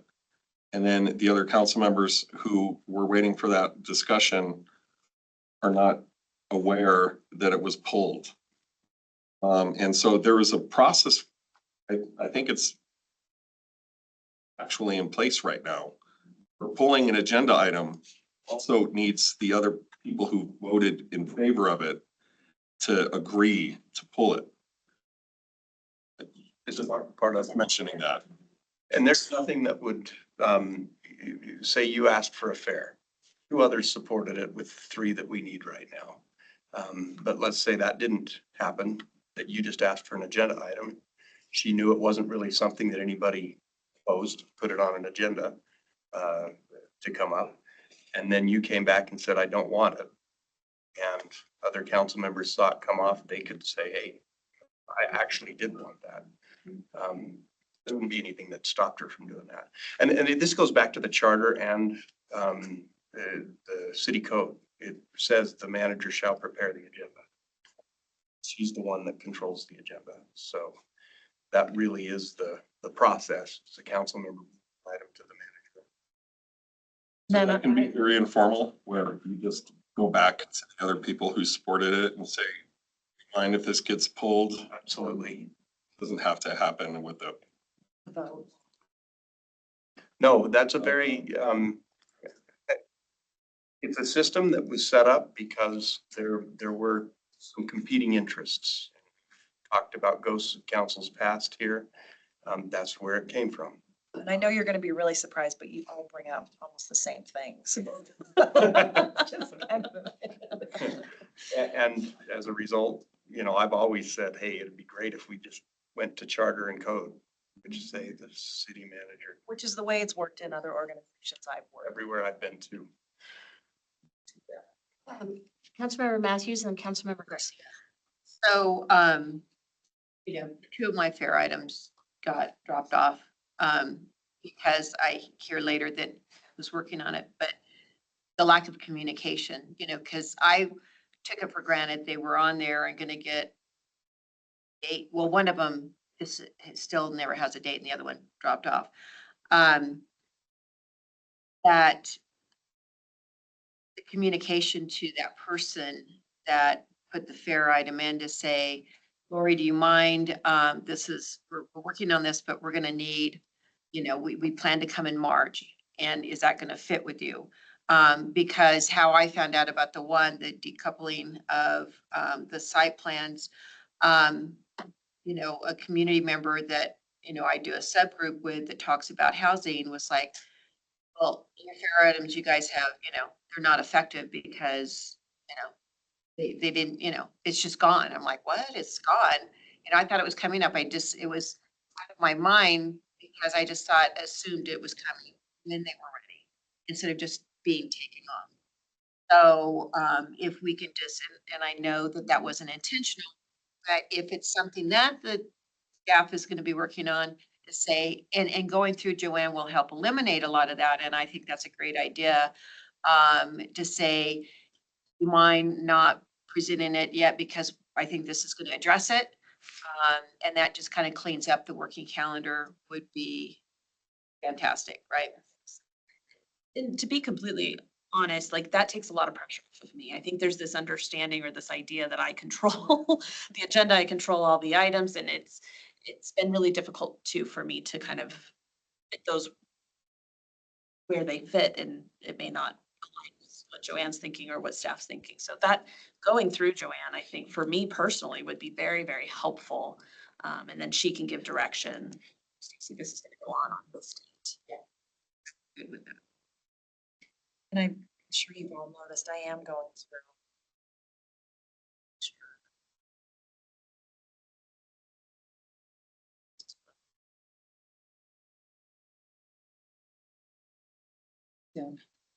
Councilmember Garcia, Vice Mayor, and Councilmember House.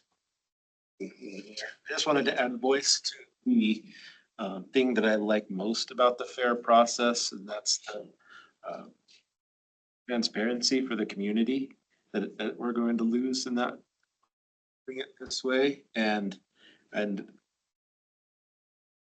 hope we don't see too much backlash from it, because I do share the same opinions that some of those folks that might have some backlash to this would.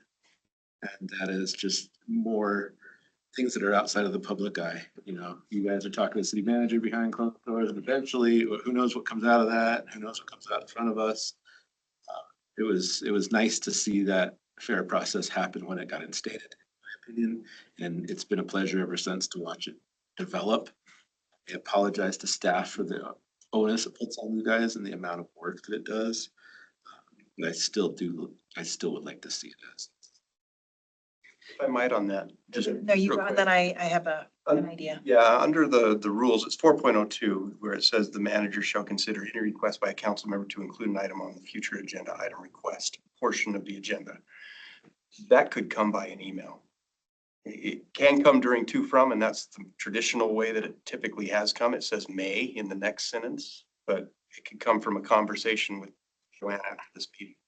It could come from anywhere. It doesn't have to be during that to from portion. So technically items, and I know that then there is the second step where find out whether or not there are the thumbs. Here we go with the thumbs up. But I get where you're talking about the transparency side. May feel like it goes away, but then it gets back to what's the purpose of open meeting law to begin with. There's an item that's posted, the agenda's out a full week and a half in advance. People get the opportunity to come talk about it. They know about it at that point, but I understand where you're coming from. There's definitely additional transparency with the fair process. I won't. The understanding, I just wanted to make sure you guys knew that while I enjoyed it, I also understand that if there's a legal way to avoid it, I could get used to that just like the public. And it's not to avoid, it's just to comply with the charter and the code as they stand. You've set up a fair time to from. You could still. That was say Well, you can't veto it if she says, oh, I don't like that one, you know. We're going through her to say, we're working on that. Okay, I don't mind, you know, waiting. But if she says, I don't like that idea, Try it through the fair process. yes, it still goes to the fair. But It always goes to the fair. It's just, do we wait for, you just do it, right? Well, I think what I'm suggesting is instead of starting with a fair item, coming to me to get this on the agenda, and Councilmember Garcia, I think a way to address your concern is I can give an update director's report at the end of the meeting. I think that's a good way, but. And also, I mean, I also understand that you have issues that you want to bring before council, and I do think it's important for me to say, Councilmember Garcia brought this item up. We're gonna add it to the agenda. So I'll incorporate that into my updates. Yes, Mayor. Thanks. I'm glad we're talking about this. I do find the fair process clunky, and I guess I just wanted to offer my experience recently with Joanne. I've had one or two items where it's like, I would like to have a discussion. Could I bring this up during the fair process? And Joanne has told me both times, no, it's already, we have this scheduled. We're already doing this. And to me, it just felt nice to know that, A, and to B, I saved us some time for having to go through the clunky process, and we are trying to shorten the agendas, and I think this is a good way to do it. I like your idea of bringing it in your recap and on the dais so that we have that transparency, so thank you for bringing that up. Councilmember House. Yeah, I lean towards liking the idea. I thought was kind of similar to Councilmember Garcia, just in terms of taking away that public process, or maybe it just becomes then to from item where you say, I had a conversation with the city manager and I'm bringing this forward as a discussion topic and we're looking at putting it on a future agenda. I think what I like about this process is, go back to something Councilmember Matthews shared. I can remember those times that I would bring something up during your item during a council meeting and would be told by, and again, this is not to throw the former city manager under the bus at all, but being told by the former city manager that somebody on staff or a team was already looking at it, and then it never coming back. And it like, not turning out that they weren't looking, it's just not a prioritized item because it never actually went into the fair queue because it was, just kind of completed. Didn't have to answer it. I think too about the item of requesting the 10-year housing plan to be included in agenda items. And that taking, you asked about it, I asked about it, you asked about it again, I asked about it to like different division teams and talked about it. And then you brought it forward as a fair, and then it was, we're working on it, and I think at the next meeting it was done. So I do think there is some value in that additional pressure of it being spoken like in that format, that this is something that we've been talking about or asking to be brought forward. But I do like the idea of just being able to have that conversation with you. And I often do that anyway with the topic that I'm talking about with the recovery ready communities, for example.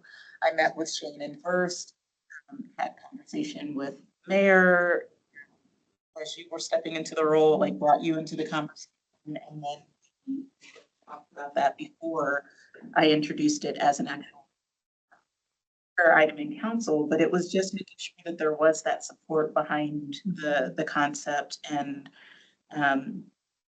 seeing how that would work. So just, again, I think it goes back to the desire for communication among ourselves that we all have, so that we have those avenues to ensure that we're communicating with each other, that we're having that good communication with the city manager, and then still having that opportunity to bring it forward to the rest of council and the public. I think that works in my mind. It might help with the conversation as well, and staying on task for what work that the council needs to get done. I mean, you can help steer, that would be good as part of a larger conversation about whatever, right? So it's just more thought out before it's put on an agenda and we talk about it. Councilmember. Just to add to what Councilmember House said, remembering that process was kind of long and painful. But also then it triggered, the thought too, that it's important for the community to know we're not just putting a yes or no stamp on all, just the work that the staff is doing, that we are contributing to. We're advocating for this. We want, me as a representative, I want this to be discussed and decided to show the community what we are working on and that we are advocating for the things that are important. So, but having said that, maybe a good way to do both is to have the discussion with you. And if you say, Lori, we're already kind of working on this, I think it'll adjust your needs. We should have it out by March. In the to from, I can say, I had a discussion with the city manager today. I'm looking to put this on a fair item, but I understand that the staff is working on some stuff, so I'm going to hold it. So we announced that we had the discussion, we're wanting to move forward, waiting to see, and then we can put that in a placeholder to say, okay, well, now it's March of 2029. Didn't realize I needed to ask the year. So before I get off council, let's put this on the agenda, something like that. And I think it's important for all of us as representatives to, the public knows that we are not just waiting for staff to tell us what's important to vote on, that we are advocating for things that are important to the community, so. Thank you. Before I go on, are you guys doing good? I'm fine. All right. Boards and commissions. Woo! And just to start off, good, Lord, Tuesday anymore. That would be the other. Tucson. Yeah, we're not adding any more. Tucson. Go for it. Wow. Mayor, before we move on, Councilmember Spence, you did bring up the fair process as we were talking about to from. Just wanted to make sure. Covered it. Question was answered. Okay. He's an expert on the fair process now.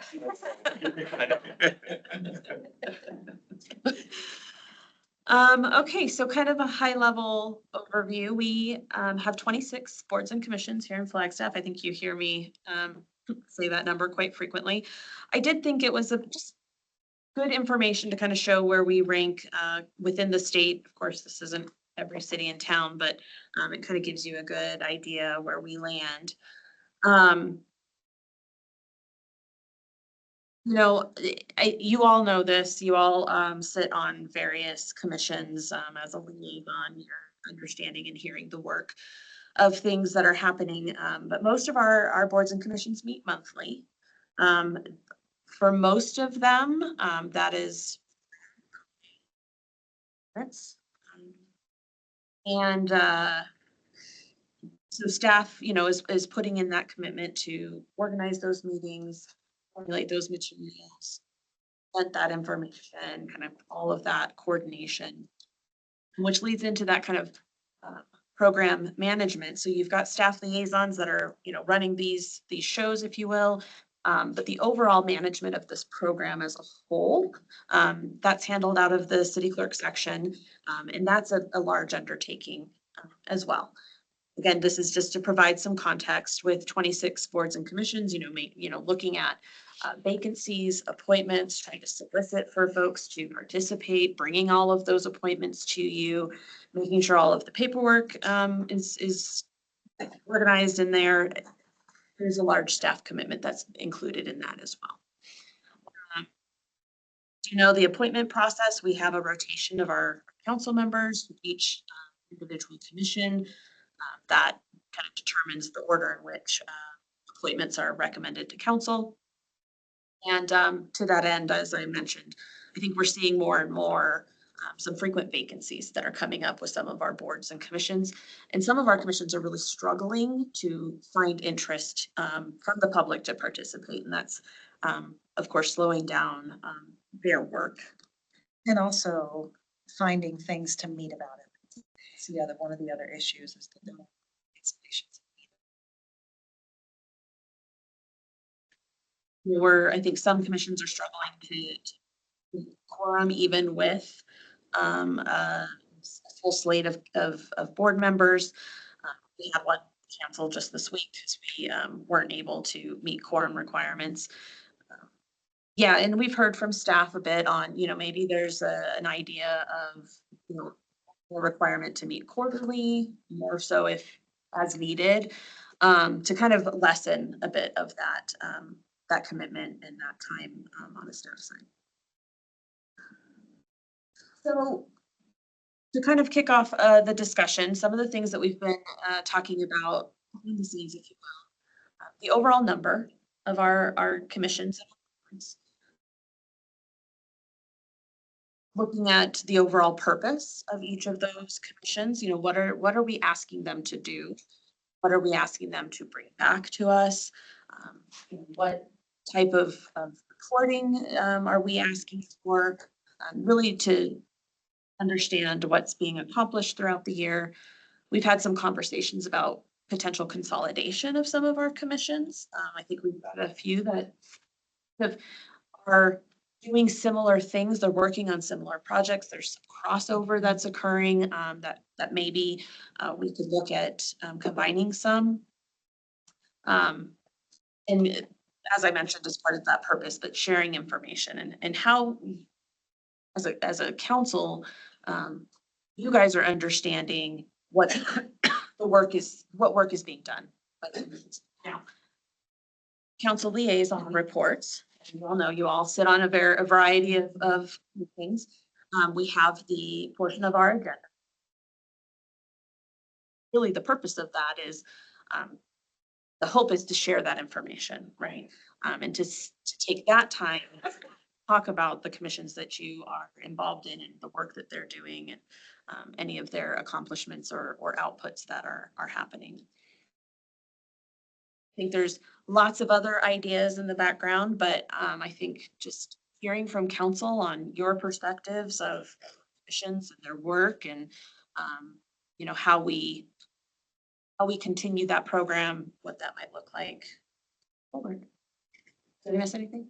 Well, I think just kind of gauging whether there's an appetite staff to go and look at some options for consolidation. I mean, I'll give just one example is the Housing Commission and the Flagstaff Housing Authority. I think those, I think housing staff feel like there's an opportunity to combine and make that just a more productive group.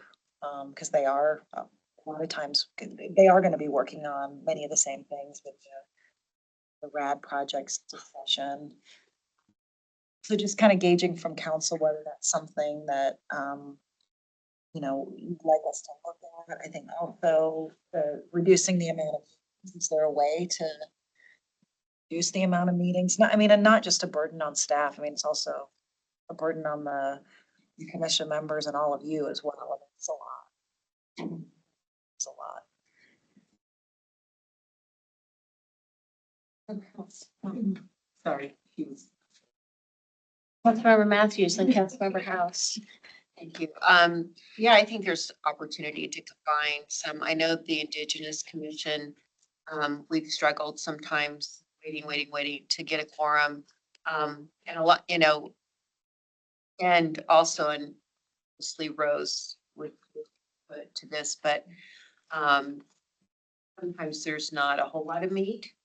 Maybe that's why, it's hard to get a quorum, because there's not as much of a robust conversation as it could be. Like last week was a really important meeting. We talked about if we want to do a powwow and Indigenous Peoples Day. And, so I was deciding what their commitment was for being on those committees and seeing those through. And then for other meetings will just be, somebody from Parks and will come and just speak on something and it's kind of benign. So I think there are some opportunities. These commissions, I would think planning and zoning needs to keep doing and it's really important. That's obvious, but I think there is some space for some of the other commissions to reduce the frequency and some point, combine.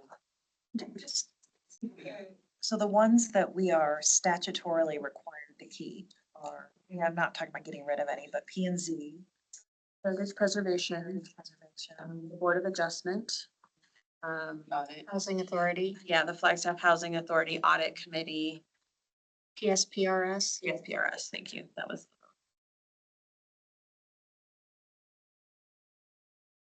All the rest of them. Well, Everybody in one room. Oh, yeah. Do one meeting a year. Oh, my God. Oh, my gosh. Get it all. Another house, sorry. More people. You did. I completely forgot you were even in the room. I'm sorry.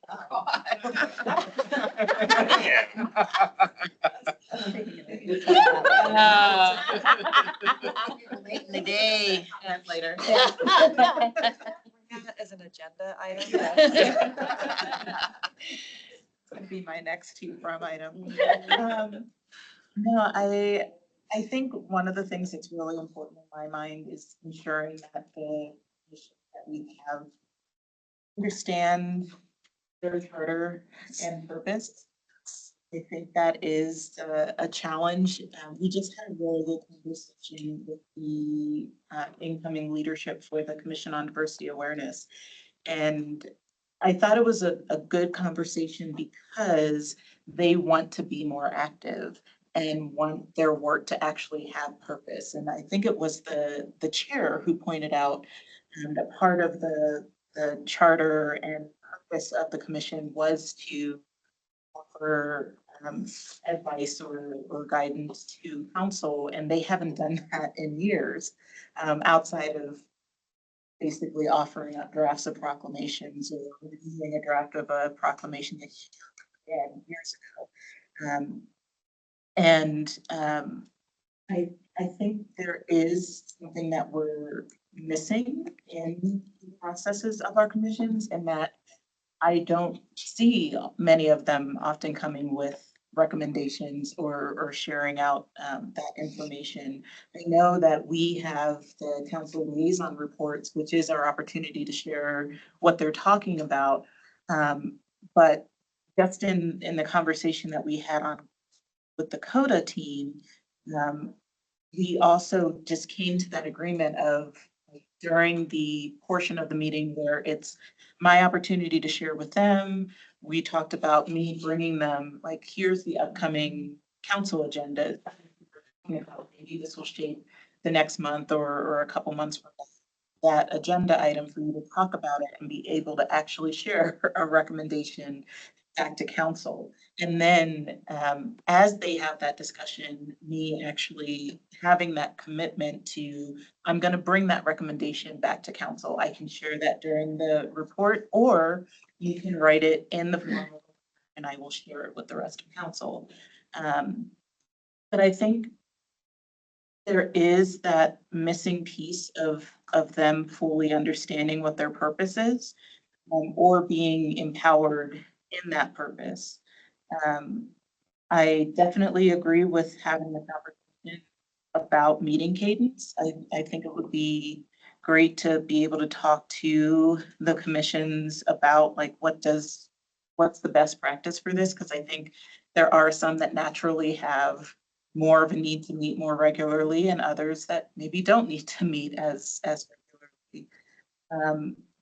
In terms of the idea of litigation, for the Housing Commission and Housing Authority in particular, just because that's the example that you gave, I definitely agree with looking at the number of commissioners on the Housing Commission. I had that conversation with the past manager. And actually, when I was on that commission, just about how many commissioners there are, I think it's the biggest. Yeah. And there's a couple things with the makeup of that commission. So one thing was at the onset, there was a dedicated seat for not only someone who actually worked in housing, but also a representative of Arizona Multi.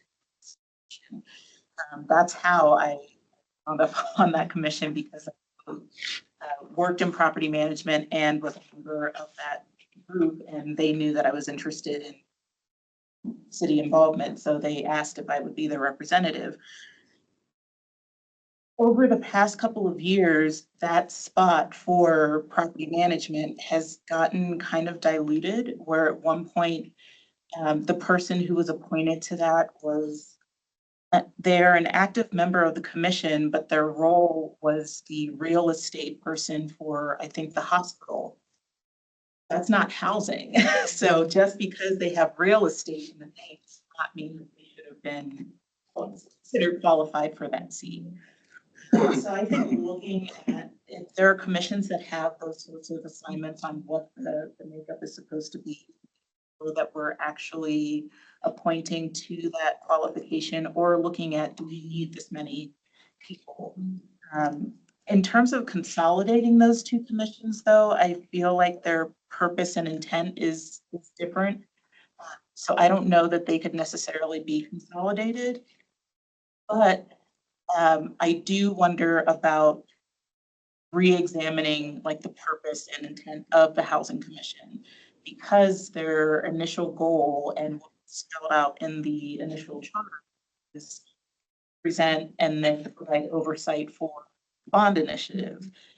That's been done, but now in terms of the oversight, what I've observed is that often those meetings are just, they're getting updates on it. They have no questions. They have no perspectives, or many of them have no real perspectives that are coming forward. So I just want to make sure that like with that type of commission, they actually have a purpose to serve and that they're actually able to meet that purpose. And that we as their council liaisons know that we can speak up on that. Like I've had a couple conversations with them where I encourage them, like we had the complaint that there's nothing on the agenda. Remember, you have a section of this agenda that is specifically for you to bring forward ideas for what should be on the agenda, and no one has said anything for like 4 months. If you have ideas, bring them forward. Otherwise, we're going to keep having this issue. And that's just kind of where it stands with them. But I think it is kind of that work of ensuring that they understand their charter and their purpose, and making sure that they feel empowered in meeting out that mission, and that they are truly committed to doing that work. Really good feedback. I lost track of what's. Who, Vice Mayor, Councilmember Garcia. Commission. I got that. Say the same thing, but I was like, Who was next? So again, I'm really glad we are having this conversation. I'm okay with looking at the number of commissions and consolidating if and where possible. And definitely knowing the purpose. I think, why do something if you don't even know the purpose? I happen to be on commissions that are fairly hardworking, so water and BPAC. But I don't know, you could go to Rondova and Lee Williams, and they may say, we could meet quarterly and be just as effective, if not more. So I personally feel like going to the heads of the commissions and asking them what would best fit your need. And we might find that some are saying, sure, quarterly, every other month, let's pare this down. Would be great. And some like BPAC, I'm gonna guess, will say, we have to meet every month. There's too much. Twice a month would be great. So I really am good with empowering you all to go to the heads and asking, and if there's a way to save time and energy for everyone involved, I say do it. I have nothing new to add. Everything's been covered. I thought I did, but Oh, everyone covered it. Thanks. Good job. I agree with that. And I would say too, that maybe figuring out some ways to help. I think some leads of some commissions are, have more experience in facilitating and leading teams than others. And so maybe figuring out a way to help provide additional education around helping to lead a team. I think also from time to time, we've seen commissions, we haven't seen it demonstrated that they really understand their purpose. And, you know, we've been in cases where I think maybe it's more of a public perception than the commission's perception that a commission, that the council has to do what the commission says. You know, that it's any more than just a recommendation from a commission. So I think maybe better establishing boundaries and expectations and some training, plus all of the, I mean, they should be efficient, and when people volunteer their time for them, they should feel like they're getting something out of it and they're able to contribute something that's meaningful to them. Councilmember Matthews. Just to add to that too, the airport commission is the only one, and I was kind of taken back when I got on it this last year, that had a space for me as the liaison to bring to them, you know, what's coming up on, you know, the council that might be of interest to them, the parking, or when we were talking about airport issues. No other commission gives me that space or expects me to have that space, right? So I think just having more clear expectations and say this would be great, because that's a way to communicate to our community, going to these commissioners and telling them this is coming up, you know, it impacts housing or it impacts this or that, would be helpful. And you know, I know it's a lot of work on the head, the staff representative, but having them send a summary of what they want us to communicate at the two froms, that they think is important to give them a voice. I get that from our board, like at Mountain Line, but not on the commissions. And sometimes it's good, you know, make sure we're sharing with the public what's important to them. And then lastly, I would just say, my only concern, and this is where it comes back to the commission chairs, is making sure, I don't want some of our population groups to think that we don't value them because we're consolidating or changing them to once a quarter, like you don't really matter. And so I want to be real sensitive on that to make sure that they feel valued and that they all agree that that's the best thing for them. Yes, I did have Councilmember some. Garcia. Thank you. So similar to Councilmember Matthews' last point, I don't want to see, I want to make sure that when you're meeting with the staff or the commission, whichever one you're doing, to figure out how much they need the meetings, that they have options, whether it be bi-monthly, quarterly, biannually, whatever it is, and not just given as needed. If there's not consistency, I'm afraid that some commissions, people might lose interest. Besides that, everything else. Another thing for staff to figure out is that some commissions are naturally staffed by, I mean, it totally makes sense, like transportation, right? It's a great place for Jeff to get input on things that they're working on, and it makes sense.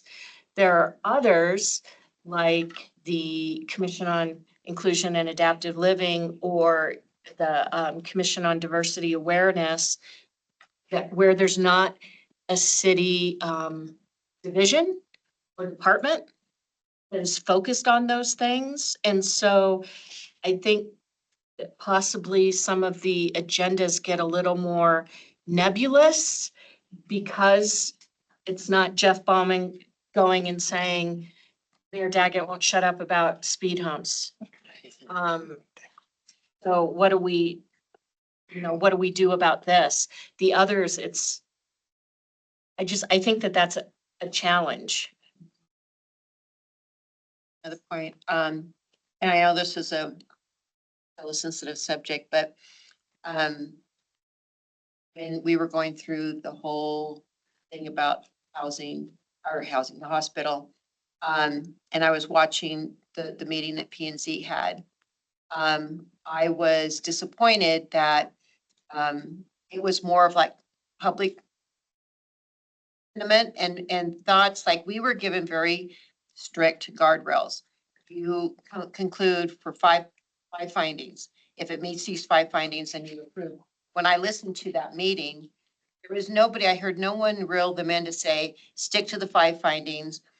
If it meets this, not about how the nurses are being treated and you're concerned about their financial situation, that's, that's not our job. Our job is these 5 findings. And so P and Z, as an example, is such a critical commission.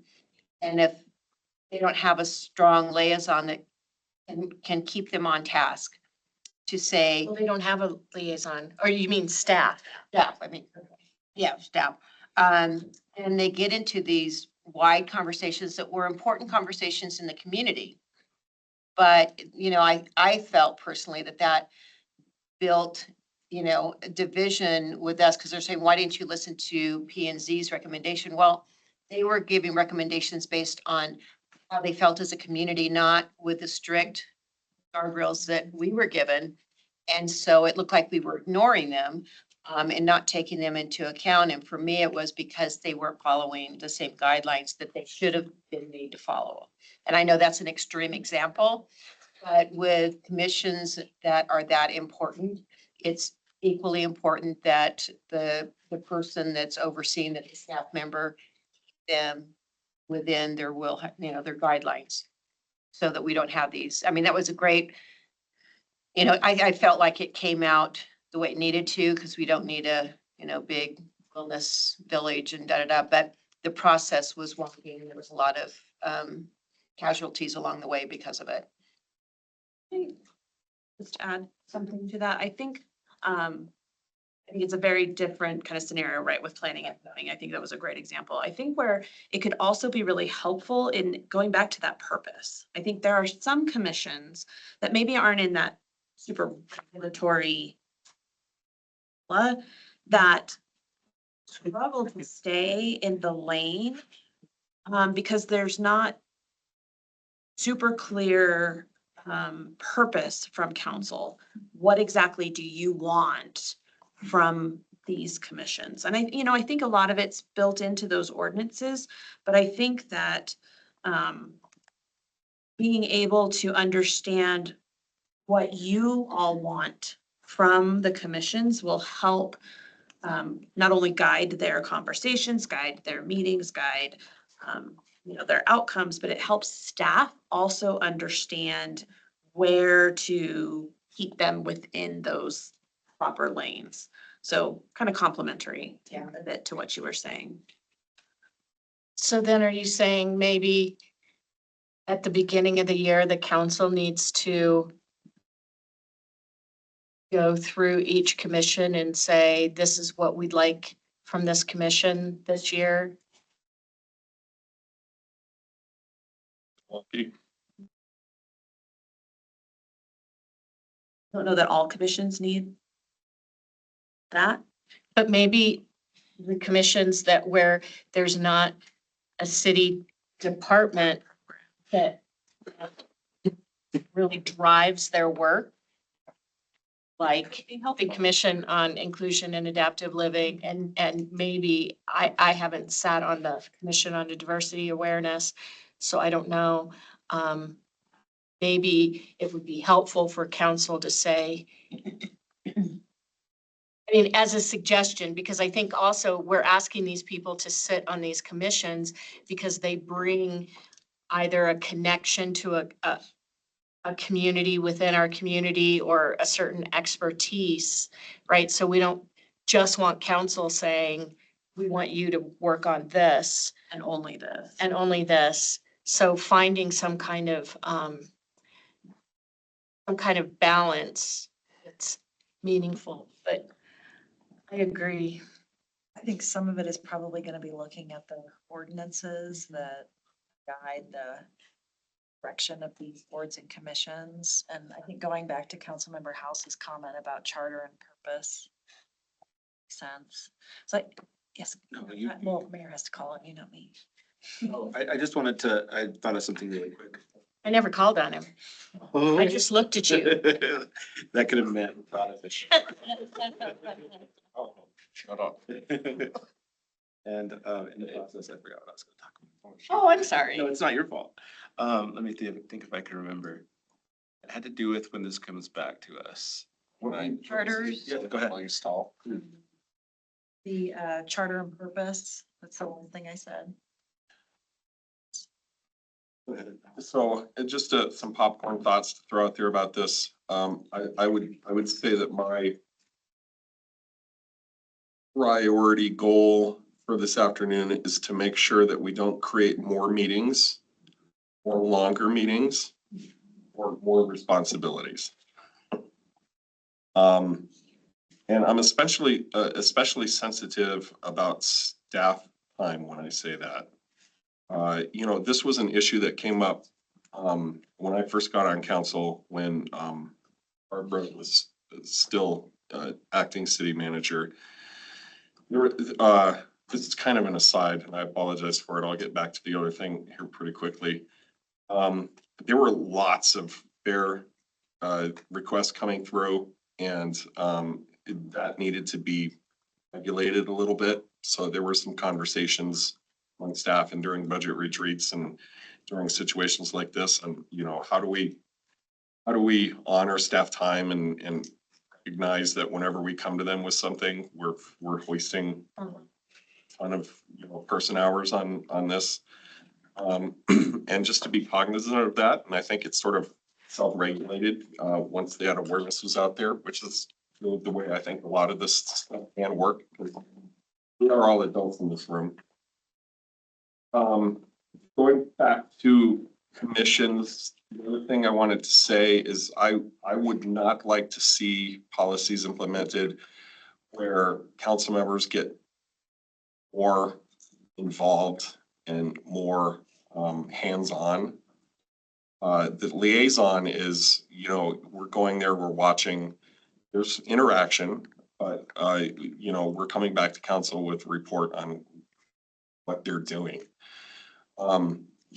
I've learned over the past 7 years that you need to take a light touch when it comes, when you are a council person and you make a suggestion or you ask someone to do something or you ask a favor, or people take that very seriously and they want to do is they want to the best of their ability make that idea come to fruition. And that's a power that we have that should be used very sparingly because it creates so much work for so many people so quickly without us even really realizing it. So council members on commissions should be there to observe and report. As a general rule, obviously we have insights into things, and when it's nice to be there when they have questions, and we always do, and we can provide that sort of context and background, and that's helpful to them. But we should avoid the instinct to sort of insert ourselves as council members into their business and into their process. So I figured it out. For the commissions that you guys are bringing for discussion of maybe eliminating, canceling, or reforming, if there's historical, any historical backstory to them, it might also be relevant for the conversation at the dais.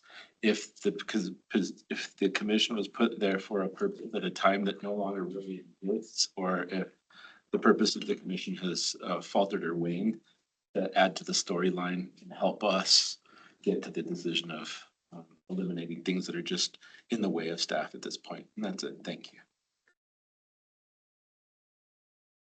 You go. Just had I'm gonna kind of deviate slightly from this. So was your comment related? I'm just gonna wrap up. Good question, if that's okay. One of the other things that I've been thinking through is the appointment process and how frequently those appointments are coming to you as council. And then also kind of what staff's role in those appointments are. I want to kind of go back to what Councilmember House said in the qualifications of a housing commission member, right? Because we have some, breakdowns of what we're expecting and types of experience we're looking for from council, from these commissioners. My office certainly isn't the subject matter experts on those types of things, so it's difficult for us to kind of make those decisions.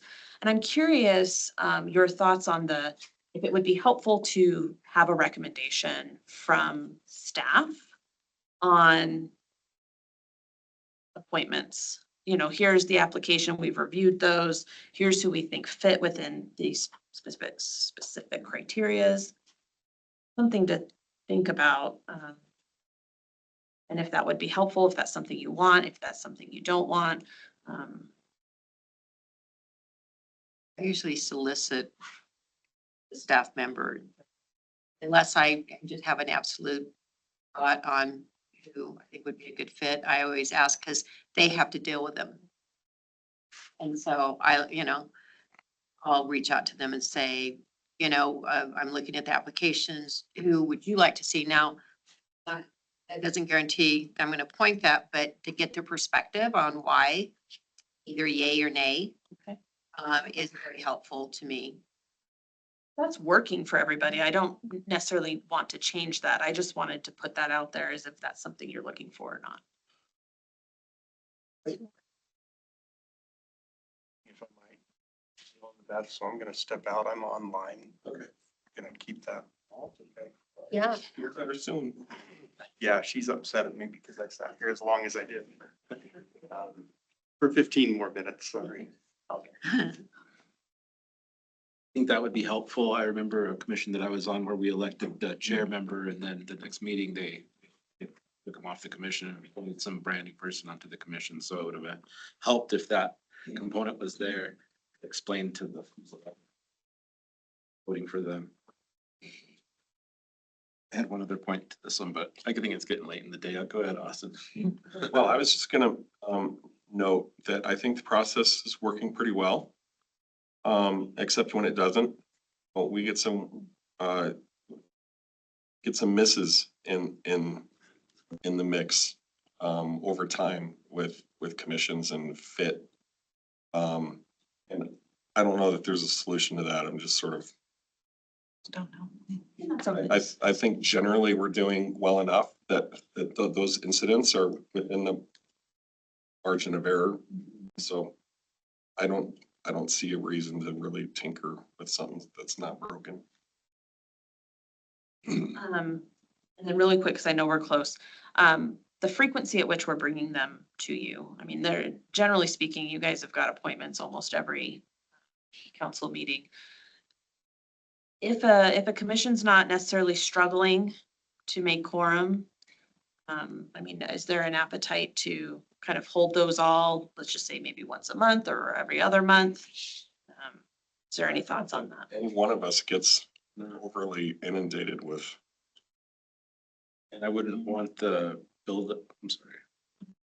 I wouldn't want the buildup to add to that one meeting. I mean, I guess if there's a long agenda, maybe you can move it to the next meeting. But just having it once a month seems to, there'd be a long process of everybody talking for 30 minutes. All I want to hear. Maybe it just depends on the commission, like you said, if they're having trouble getting a quorum and staff's workload and the length of the agenda. You can send more to me. I like those things. If we end up consolidating some of the commissions, then they won't come to us as often because it'll be less vacancies coming up. So kind of on that, I mean, I think Stacy and I'll we'll get together. I mean, I just want to assure all of you that we're not going to just come right to council and make a recommendation, that this is going to be, I think, discussing it with our leadership team, and then having a discussion with the commissions, I think makes sense before we bring a recommendation to you. Thanks for the discussion. It's been really helpful. promise this is our last discussion before we get into a quick budget update. So media requests, we kind of touched on this a little bit at the beginning, but I wanted to give some time and space for us to talk a little bit about requests coming in from our media for interviews, for frankly, usually just interviews, statements. I want to thank Councilmember Matthews. I think you kicked it off really well in terms of recognizing that when there needs to be really that central point of contact. So Sarah Langley is our Public Affairs Director. She's our official PIO. And she is charged with really handling media and helping them to connect not only to city staff members, but to you all. Particularly thing, absolutely with bigger things. But sometimes there might be things that come in that maybe in your face, but that might be coming up. So I want to distinguish really quick. I think there's a difference between you just had a council meeting, you took a vote, and they want to understand, right? Why did you vote this way? Probably not a big issue that needs to involve Sarah and her team. Unless it's flock. Unless it's flop. But other things that might be kind of brewing out there or that might be coming to you at a future time, or even just kind of some random things, we'd like to recommend that you make our office aware that those requests have come in. And the reason I am asking that is sometimes there's stuff brewing in the background that maybe hasn't quite come to council yet that we can provide some context for and to help you better respond to the media. If there are things that are maybe controversial or things that we need to stay away from or that legal has maybe shared that we don't want to get into, those are all things that we can help prepare you and make you aware of as you go forward to meet with these folks. Also, you don't want to meet with the media, that's also a perfect opportunity for our office. We can deliver that message. Of course, in a professional way, that's just, we don't have any input at this time. But it keeps our office aware of what's going on out in the community. I think it helps To be able to expect when a story is going to come out about something. Yes. But we really want to be a resource for you. If you need talking points, if you need some background, we just want you to feel like you're prepared and can put your best foot forward as you're heading into any sort of media situation. The other thing I wanted to kind of get a feel from council on is who's the city representative? Who's the council representative for media requests? Like, where is that comfort level? Mayor obviously is the head of our city council. She often is probably approached more frequently than others. But what that might look like in different situations, I don't know if I'm explaining this quite right. Is there somebody better on council that could talk on a topic? Yeah, like we always default, mayor, council, is it your request? We always default to the mayor and then mayor says, I don't know that I'm the best person to talk to. Maybe reach out to Councilmember Matthews or Councilmember Aslan. Should everything kind of filter through her first? Just trying to help us understand how we can help facilitate better. And I think I'll weigh in before your discussion. I think, I've worked in, public affairs, government affairs mostly, and typically it's the mayor or the chair of the board. And then if they either can't do the interview or don't want to do the interview, they can ask somebody, council, to do that interview. But I think it's up for discussion today.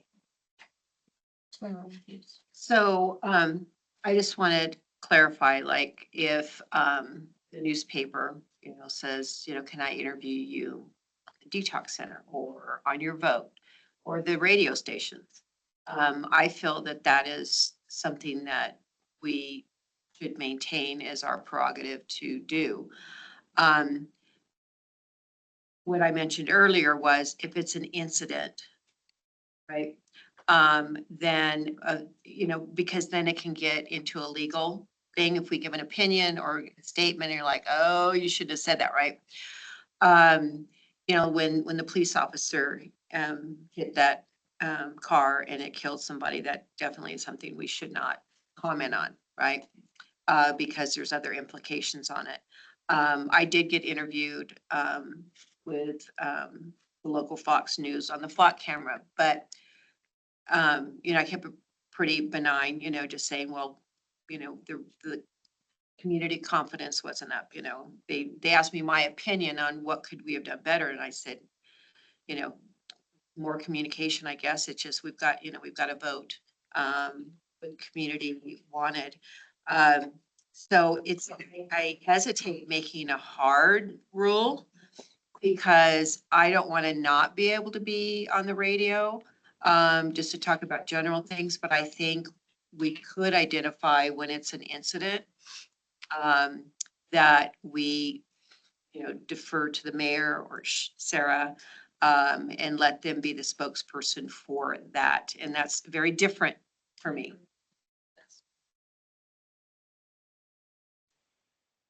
Councilmember House, Councilmember Garcia.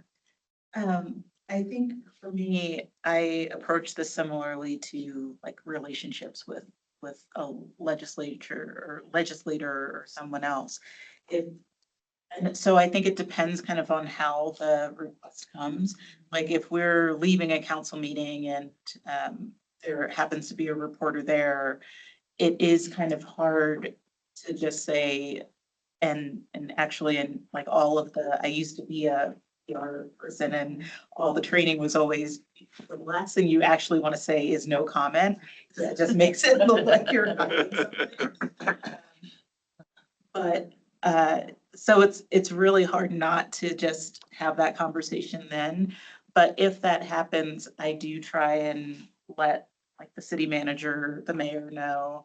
If I get an email request for a comment, or if I'm willing to do an interview or just give a quote on something, I definitely will send that to, I think I have historically kind of forgotten to include Sarah on those, but usually we'll send it to the city manager, the mayor, and Sterling.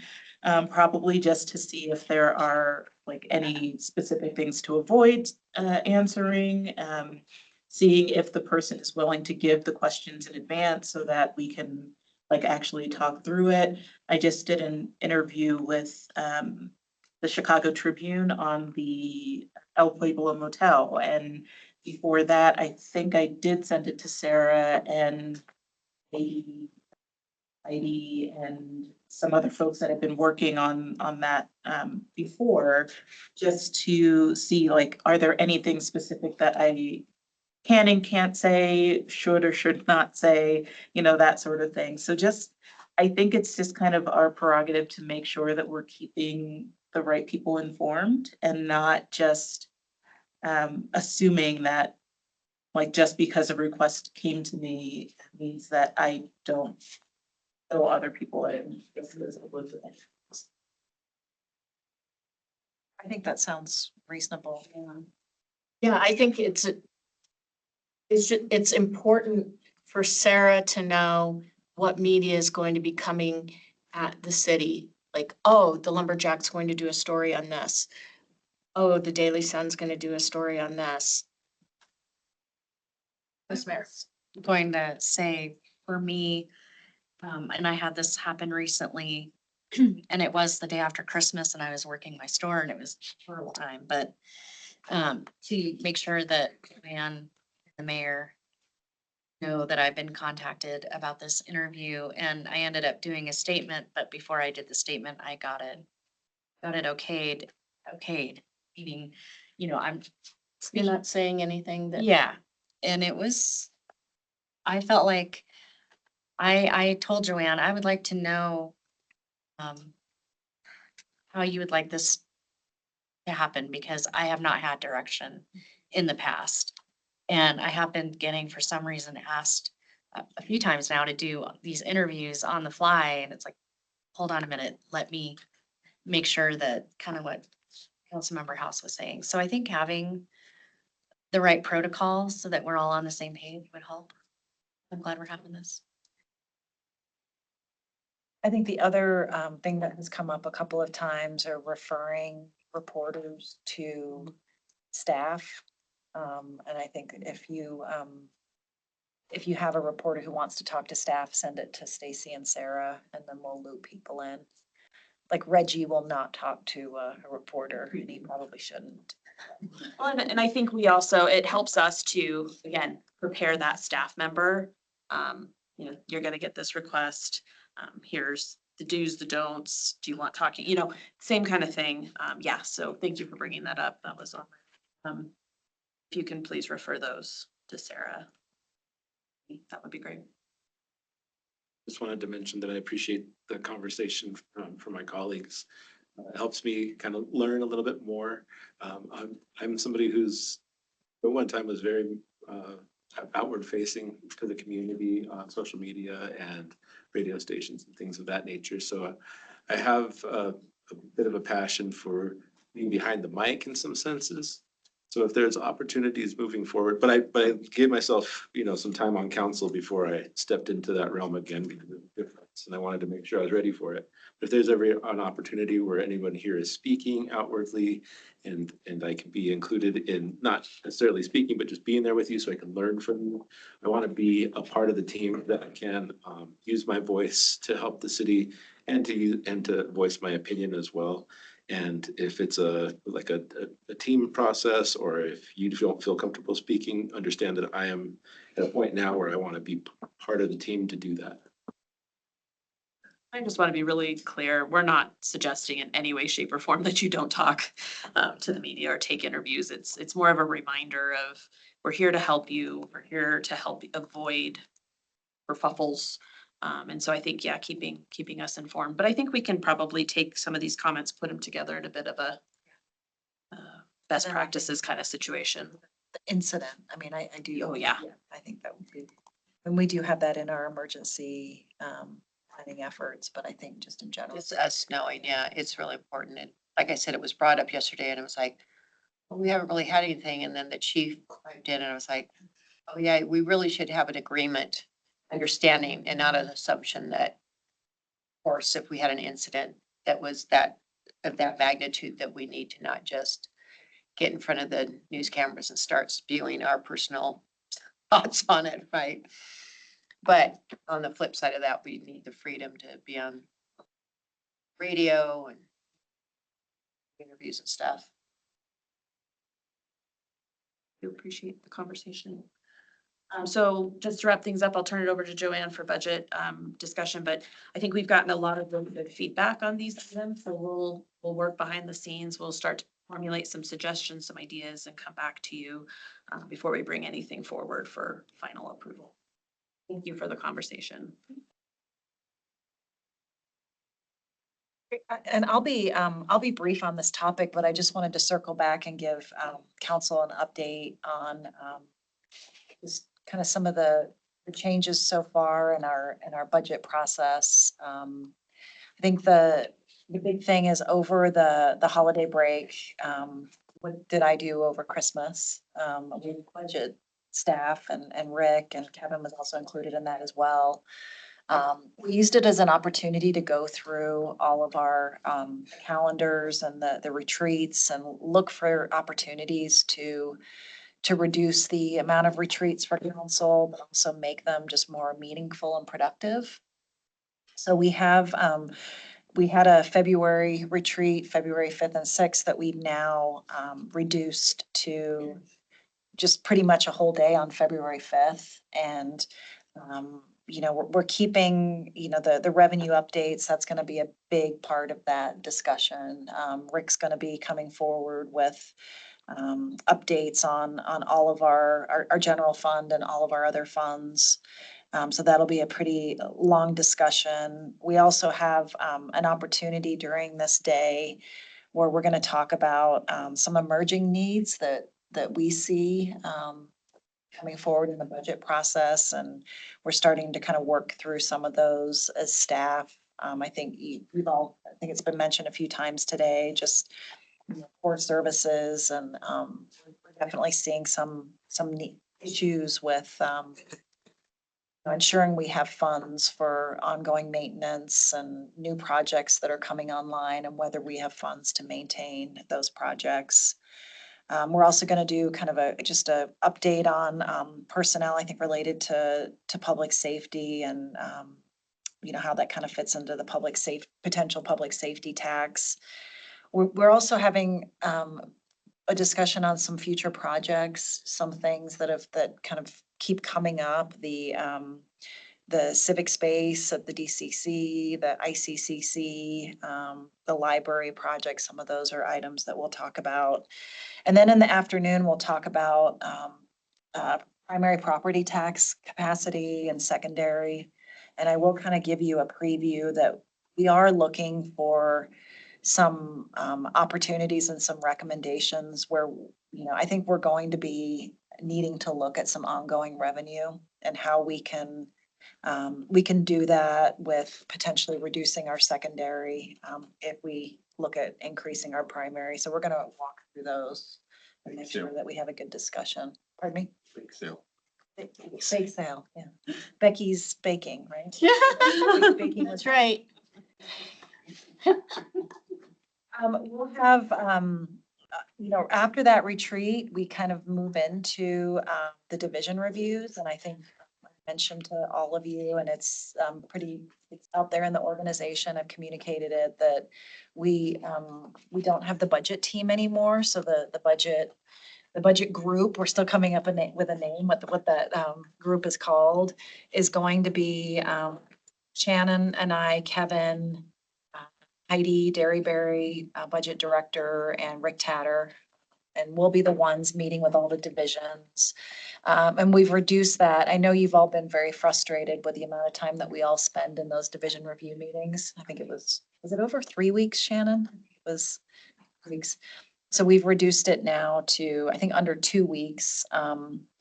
And some of that now we're able to give the budget section and the finance staff an opportunity to attend a conference that they were not able to attend. That was in Flagstaff, the GFOA conference, and then we just moved some things around, but still kind of operating within our same time frame, but just cutting down the need. We've also reduce some things that we're asking for divisions in those presentations as well. And we had a really good meeting with leadership team last week where we walked through that. And I think we've got some very excited divisions moving into that process. We will still have the April 23rd and 24th retreat, and that's kind of the meat of our budget process. And I think we'll be keeping that at 2 days. I think it's important to keep that at 2 days. And then you'll also see on our regular agenda that we've started to add some things that probably would have been covered in a capital retreat or a retreat, adding those to agendas like the capital water update, for example. And we have a discussion on a 419 project that we'd like to discuss with council, bringing that forward in capital as well. So I think overall, just really good changes and positive changes, and the finance and budget staff, they're very excited about it. Some of the things we're working on are some policies that we don't have in place right now to guide our budget process. So those will be coming forward well. What am I missing? Kevin, Shannon? Just the other is we did get a revenue update from Rick yesterday. Just kind of going through that. We don't have our December numbers yet, but we did get November numbers.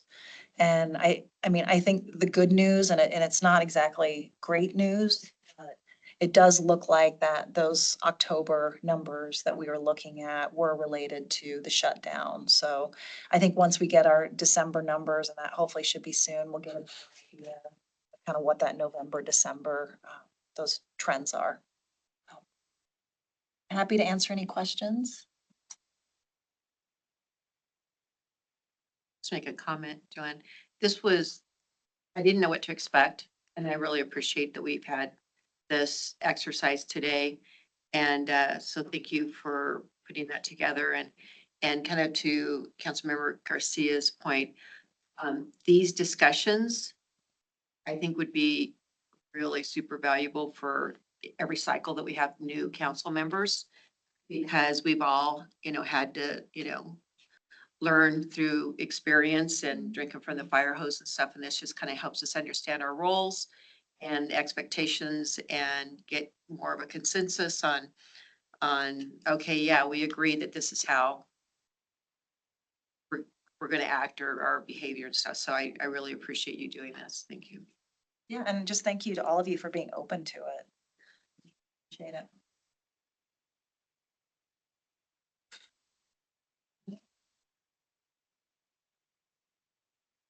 That Mayor? I don't really have anything to say other than, again, that I also appreciate this opportunity. We just don't take the time to talk through stuff that, we come to take for granted. And if it's ever not working really great and you don't take the time to talk about it, then it just keeps not really working great. So it's important and it was a good use of our time. So Stacy, as far as the rules and procedure changes, when do you think we could get some of those back before council? I think we could get them back fairly soon. I don't want to commit too soon. Maybe the second council meeting in March, we can bring those back. Again, we need to kind of chat internally on some of those. It won't be everything that we discussed today. It will only be some of those that were a bit more definitive. Putting it on the calendar right now. Do you foresee any proposed charter changes coming up anytime in the? Nothing that's been slated or discussed on my end. Of course, I would always look to council if there are things that you want to explore, then we can take that direction, but I don't have anything scheduled at this moment. Did enough pass last time?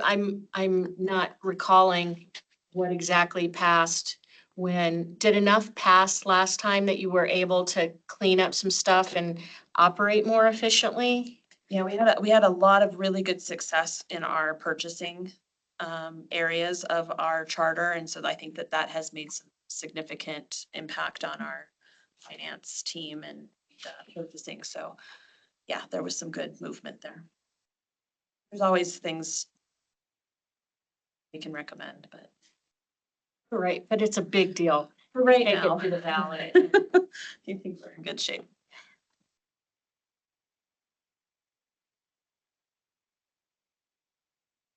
Thank you, everyone. Everybody tomorrow morning at the State of the City? Yes. Yeah. 7. 7? 7:50. I won't be there. Angry. Yeah, on Metro Plan, I'm testifying for the legislature. Stoplight. Across the street. Oh, you're testifying for? Oh, we're adjourned. Thank you.